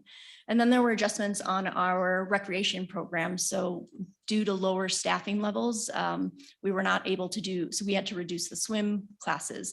That reduces both on the revenue and expenditure side. So that's why you see an adjustment in the recreation. From grants or outside fundings, we saw an increase again with that Broncos, the $1 million that we received for the stadium sale. And then the community development block grant, there were some adjustments for that resulting in close to $800,000. And then from a capital perspective, we have our Safeway roof repair. And while we are still in discussion on that obligation, staff wanted to be proactive and based on early estimates determined that this would be the cost if we had to fully replace or repair the roof as well as mitigate any mold or any type of damage. So rather than not anticipate this, we wanted to set aside the budget for it, and we will come forward, staff will come forward to council when after the procurement process and the bid is done and after discussions with the developer on that cost share process. Another element of a decrease is within the pavement management program that we see in the capital. However, it's being funded through ARPA. So it's really decreasing it from the capital funds because we're able to leverage those ARPA dollars for the pavement preservation program. And I should make a note that decrease that we saw with that refined lens that we're looking at our budget with all of those criteria, that did allow us to reduce our budget for this fiscal year. What it does not mean though that we are not going to do those projects. What it means is that we have aligned the timeline to be with staffing, with financial resources, as well as staffing resources, so that it comes at that time and we're not encumbering funds unnecessarily. So that's why we see the decreases this year, but we will see with the 24 budget, you will see those increases or projects come back or spread over a certain period of time. Another one was, we mentioned the Mid-Cities sanitary sewer project. It was a critical emergency that required additional funding. And then an example of a mandate is the court's attorney e-filing portal that's required. So next slide, Curtis. Thank you. And the recommendation for this evening is that the amendment aligns with our continued commitment to fiscal sustainability as well as debt resiliency and maintaining that balanced budget. We'll continue to observe a positive fiscal growth over the course of this and next year. And we're committed to just increasing our reserves as part of that process and building that over the next couple of years. With that, concludes staff's presentation. Welcome any questions. Thank you very much, Ms. Ritchie. That was very easy to digest. So I appreciate your presentation. We're open for public comments now. So if anyone would like to comment on this item, please come up to the podium. Not seeing any takers there, and there's no one online. So questions from City Council are next. Who would like to ask questions? Councilmember Marsh Holston. Thank you, Mayor. Thank you, Mr. Ritchie. I think this was a great presentation, and as Mayor Castro just said, it was very easy to follow and what we're doing. I just have two questions. One was kind of related, both are kind of related to our early discussion too. On the bond rating, what did you say our bond rating was? Thank you for the question, Councilmember Marsh Holston. Our current Moody's rating is an AA1 rating. And is that good? That is good. Okay. Yes. And does that, so is it like a personal, like if my personal debt to income ratio gets too high, it's going to affect my credit score? Is that something that is that something they look at if we have too much debt? Or That is correct. That is something that would impact it. It's our ability to borrow. So yes, they would look at our debt ratio. so our high Moody's bond rating is basically them saying that they don't believe we have too much debt related to revenues. It would be a combination of multiple factors. So just like on your household, there's a lot of factors that go into it. So it's our ability to repay as well as our revenues. And I want to distinguish between our general fund obligation bonds versus our enterprise bonds. We're rated high on all of them, but the funding mechanism is different for both. Right, of course. Okay.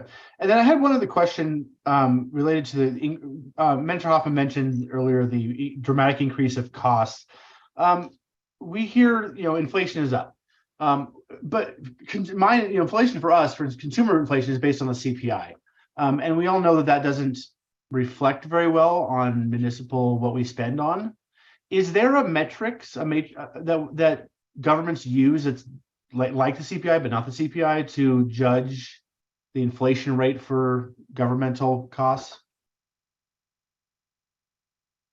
If I may, I'm going to call my colleague, Mr. Romine, to assist on this one. Mayor Pro Tem, City Council members, there's not a specific measure like that. There is something called the PPI, which is the Producer Price Index, which talks about base goods. So oftentimes industry uses that because it'll talk about steel, concrete, petroleum. If you recall back when we made a budget presentation, the original budget presentation back in August of each year, one of the things that Manager Hoffman and CFO Ritchie put in is where we're seeing the escalation. So we represented a portion of the budget that was personnel and what we thought that would go up by, the fuel prices and some of the construction prices, as well as other things. So we broke it down and basically gave you an elemental approach to creating a CPI for a city. Okay. Matching up with our expenditures. And is that higher or lower than the CPI usually? Normally the CPI would run, we'll say the target is still 2.5. Oftentimes we see various things like fuel have more volatility.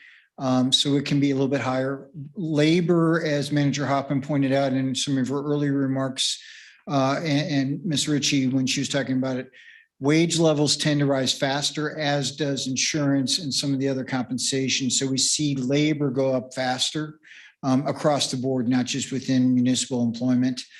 Some things oftentimes grow slower at a slower rate. So I would say normally for a government, whether you're looking at construction or you're looking at a generalized government, rises faster than a normal CPI does. Okay. In a typical year. Last year, as evidenced by all the headlines, was not a typical year. Right. Okay. Thank you. That was all I had. Thank you. Councilmember Lim. Yes, the large budget item for the Safeway roof, the 1.2 million that we set aside. So I just wanted you to expand, or staff to expand a little bit. I did have a email from a resident who was concerned how large that expenditure would be, and if we were pursuing some recouping the money. So I just wanted some assurances on that for the resident. I don't know if I can give you some assurances, but I can tell you that we're estimating it's going to be 1.2 million. Staff has been in conversation with the developer over the last 9 months about some options of either them leasing the building, which would then make them responsible for the upkeep on the building, or transferring the title. There's a bunch of different nuances. The bottom line, Councilmember Lim, we're kind of between a rock and a hard place. Developer indicates that they have to have the Safeway building to make the project go. But the timeline for that to occur is outside of the potential of the roof caving in. So we know that that roof is not going to make it through another winter. We're negotiating now to say we'll pay the full upfront cost of the $1.2 million. When the developer secures the title and the land and financing, they would pay us back half. Our conversation back, my question back to the developer is, what if we don't move forward? Then do we recoup any of those funds? And the answer is we do not. So I don't know if that is validating or not, but that's where we are. No, that's helpful. I felt somewhat constrained with the situation where we are the developer and the approval body and in that quasi judicial situation. So I appreciate you being thoughtful about that. Conveyed to the resident that we'll see what we can say in public, kind of thing. So that's helpful. Thank you. I also had a question on, so the increase in staff salaries, we as council, it was suggested by staff and then council approved that we go forward with the market-based compensation philosophy. So I don't know if the staff is here to answer that question, but in my casual conversations, or what I observed from other municipalities, is that we have fewer vacancies in our staff than other municipalities. And do you think this market-based compensation philosophy, is it too soon to say or not, this is part of why we have fewer vacancies, and so this is important? Well, so just to reiterate, so it's been a 3-year process, like any structural change, nothing happens overnight. And so it's a very methodical approach. So when council was one of the first municipalities to say, we're going to enact the Fair Pay Equity Act. We did a deep dive for current employees. There was about 24 that fell into the category that they were either under or woefully under, quite frankly. So it was an eye opener for us. So between the mandate, which was the first year, the salary range piece really came in before the Great Resignation began. So the adjusting the salary, we were always 2 years behind. There we go. We were hoping no one would have to hear that music tonight.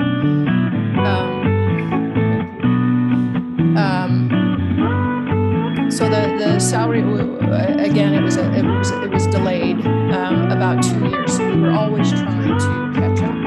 Broomfield historically has always been lean and mean. As I look back at almost every department head that is in the back right now, we made a decision from those salary range perspective. Again, this was pre the Great Resignation. So salary is important. Virtual work is important. Culture is important. It's a combination of things. Do I think it contributes to the level of stay? Absolutely, I do. Again, the one shout out to the longer term employees. This third year, the adjustment that you'll see is once you change the ranges, that means that folks that have been here for a long time are capped out. And we are a pay for performance organization. We do not have COLAs. You don't get a raise in Broomfield if you don't earn it. And again, you have to ensure that you are being compensated for level of education, contribution, and value, not just time spent. And again, that all goes to the cultural piece. This third year of shoring it up is probably, in my opinion, the most critical, because this shoring it up addresses compression. So the folks that have been here for a really long time, when you're bringing someone in from outside of Broomfield, that has the level of education and experience and all of those other things, just not a deep history with Broomfield, and they're making more than our current employees, that's compression. So if council will remember, this was the third year in a very methodical approach to that 900,000 is now shoring up those individuals that had met that compression piece. So now we stay on track. So it's been a very expensive endeavor over 3 years. But we have not struggled the way some other communities not only have struggled, but continue to struggle. So when you're down 30%, which some of our neighboring communities are, and this is aside from our police department has never, again, from a cultural perspective, we haven't struggled with that. So the insurance package is important: short-term disability, long-term disability, vacation, sick time, virtual when you can. It's all part of that package. When we do our updates, the goal number 5, the organizational health, is really determinant of how we're performing as an organization. And so how council had the kind of proctoral exam on the community survey, we get the same when we're doing our employee survey that's coming up in August. And surveys are powerful and they're hard to digest sometimes. But I think you'll see pay going up as a level of importance. It used to be number 5. Kind of historically, pay was number 5. Pay is becoming more and more important because things are more and more expensive. So I do think that is a reason that our turnover is certainly lower than surrounding communities, certainly lower than the state and lower than the national average. And now we just have to be mindful of how to keep it there. Okay, thank you. Last specific question is, you alluded briefly to the water enterprise costs that are coming forward with the PFAS testing. And I was observing in the news that there were settlements being reached with some of the industry leaders who were the perpetrators or the distributors of PFAS. Will that take a while to trickle down? Will it help us? Will those settlements help us in the long run with those costs? Thank you, Mayor, Council, Manager Hausman. This is Ken Rutt, Director of Public Works. The current settlements are for the entities that have already got their water testing results and they have entered into a lawsuit. Currently, we have not started our water testing site. We start that in July. And so any future thing would be brought forward through our legal department and may participate in a future lawsuit, but currently we have not. Okay. Councilmember Lim, if I could add to that too, similar to the opioid settlement, we've been in talks with the Attorney General's office to monitor the lawsuit that they started in 2022. And if they're able to get a settlement that would cover the whole state of Colorado, then we would look to set up maybe a similar structure to the opioid settlement. I think one of the challenges on the PFAS lawsuits is that the settlements aren't going to be enough. Even with the extraordinary amounts that are included in it, it probably won't be even close to enough. Okay, thank you for that information. That's it. Thank you. Councilmember Henkel. Thank you, Mayor. I wanted to kind of piggyback on what Councilmember Lynn was talking about. I noticed that we have other costs alluding to the fact that we're helping out, I believe it was Broomfield High School and their mental health programs. Do we have any sort of grant proposals that we're looking at to save us money on that side of it? Also talking about sewer lines, what do we have as far as insurance goes? Do we have insurance that covers accidents like that? Or what does that look like as far as budget goes? The question, Councilmember Hinkle, I can speak to the insurance coverage on this sewer line. So if there was rigged, so we are a participant with the CIRSA, so we are in that program in terms of depending on the claim. So we would determine if it's something reasonable that we would want to file with CIRSA, and then that would impact our deductibles and our premiums. So we'd have to look at the cost of what that break would look like. There are times where is it our fault? Is it a construction? What the factors were into that is why we would lay claim and collect from our insurance to make a claim for that. In terms of the grant opportunities related to the mental health, I can't speak. But I'll call up our public health director, Jason Balling, to assist.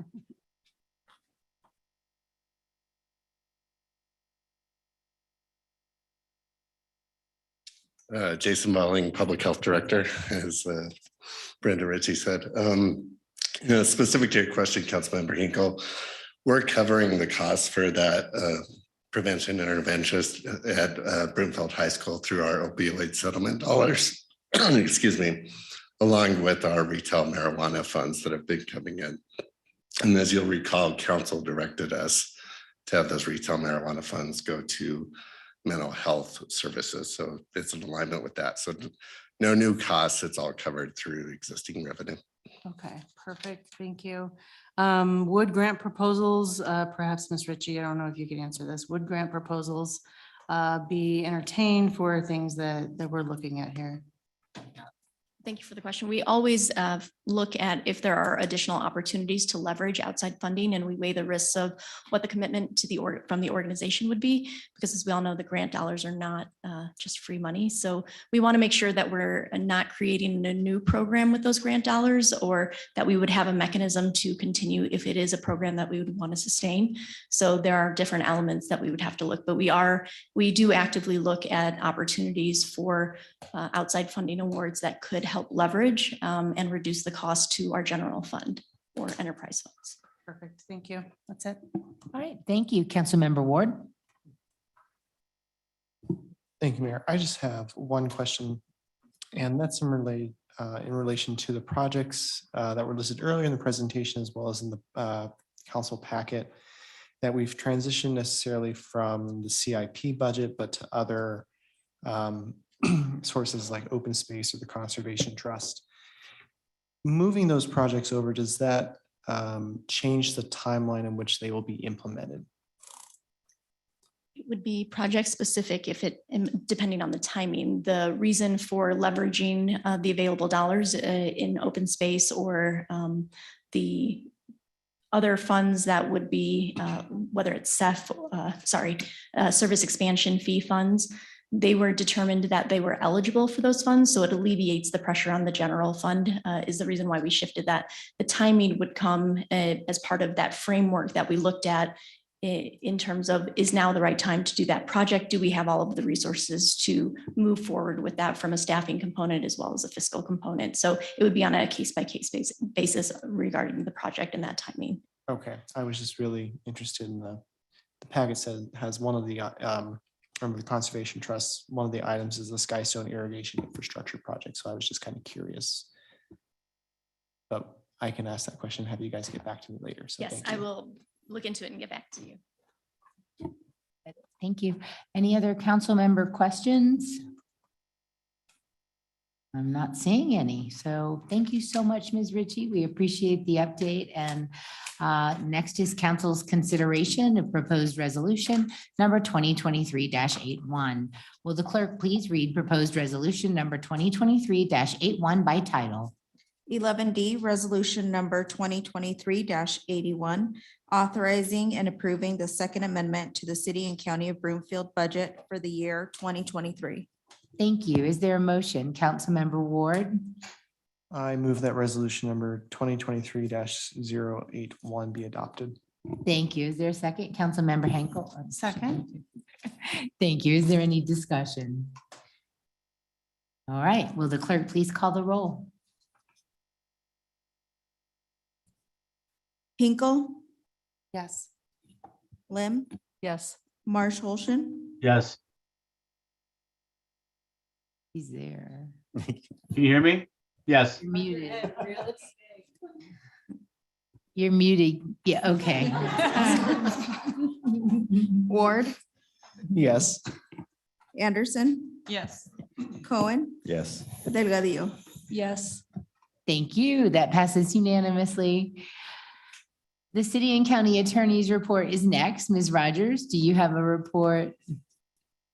I don't, Mayor, except to say it's been me and two of my staff members are attending the CML conference as well. And it is nice to walk around and see council members and also talk to other partners in this field. So that's been a very good conference. I'm excited to hear what your all takeaways from that were. Oh, I agree. It's been great so far. Thank you. The city and county manager's report is next. Ms. Hoffman, do you have a report? Deputy, I was gonna say Deputy Chief, Deputy Dog. Deputy City County Manager. But I did want to, for all of our Public Works crew that is back there, tonight was an important budget meeting for them. So I'm grateful they're here.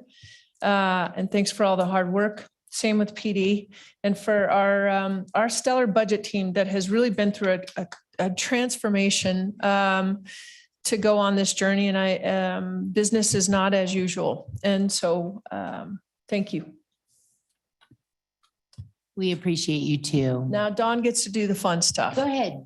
So, Mr. Davis. Mayor Pro Tem, Council, just a shout out to, for those of you that don't know it, if you've walked around and you've seen some of the softball fields filled with women playing fast pitch softball. It's the Independence Day tournament. There's 216 teams in the area that are playing fast pitch softball. When you do the math and you multiply out by a 15-person roster, and then you figure every kid's got a couple of parents, you're talking almost 10,000 extra people in the area as a result of the fast pitch softball tournament. So pretty amazing games. If you get a chance to get out there, they're playing through the weekend. So I'd encourage you to get out there and celebrate our young women and leaders out there and see them out there giving everything they've got. So it's a lot of fun, and just a special shout out because it's not something a lot of folks know about. So I didn't even know. Thanks for letting us know.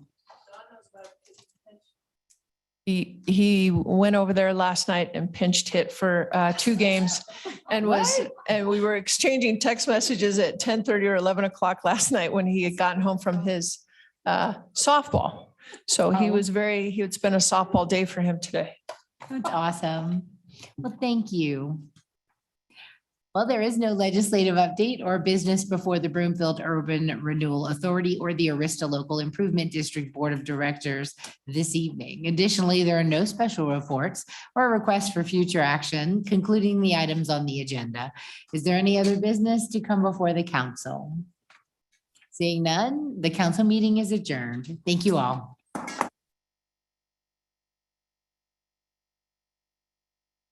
The Access Live event is in music hold.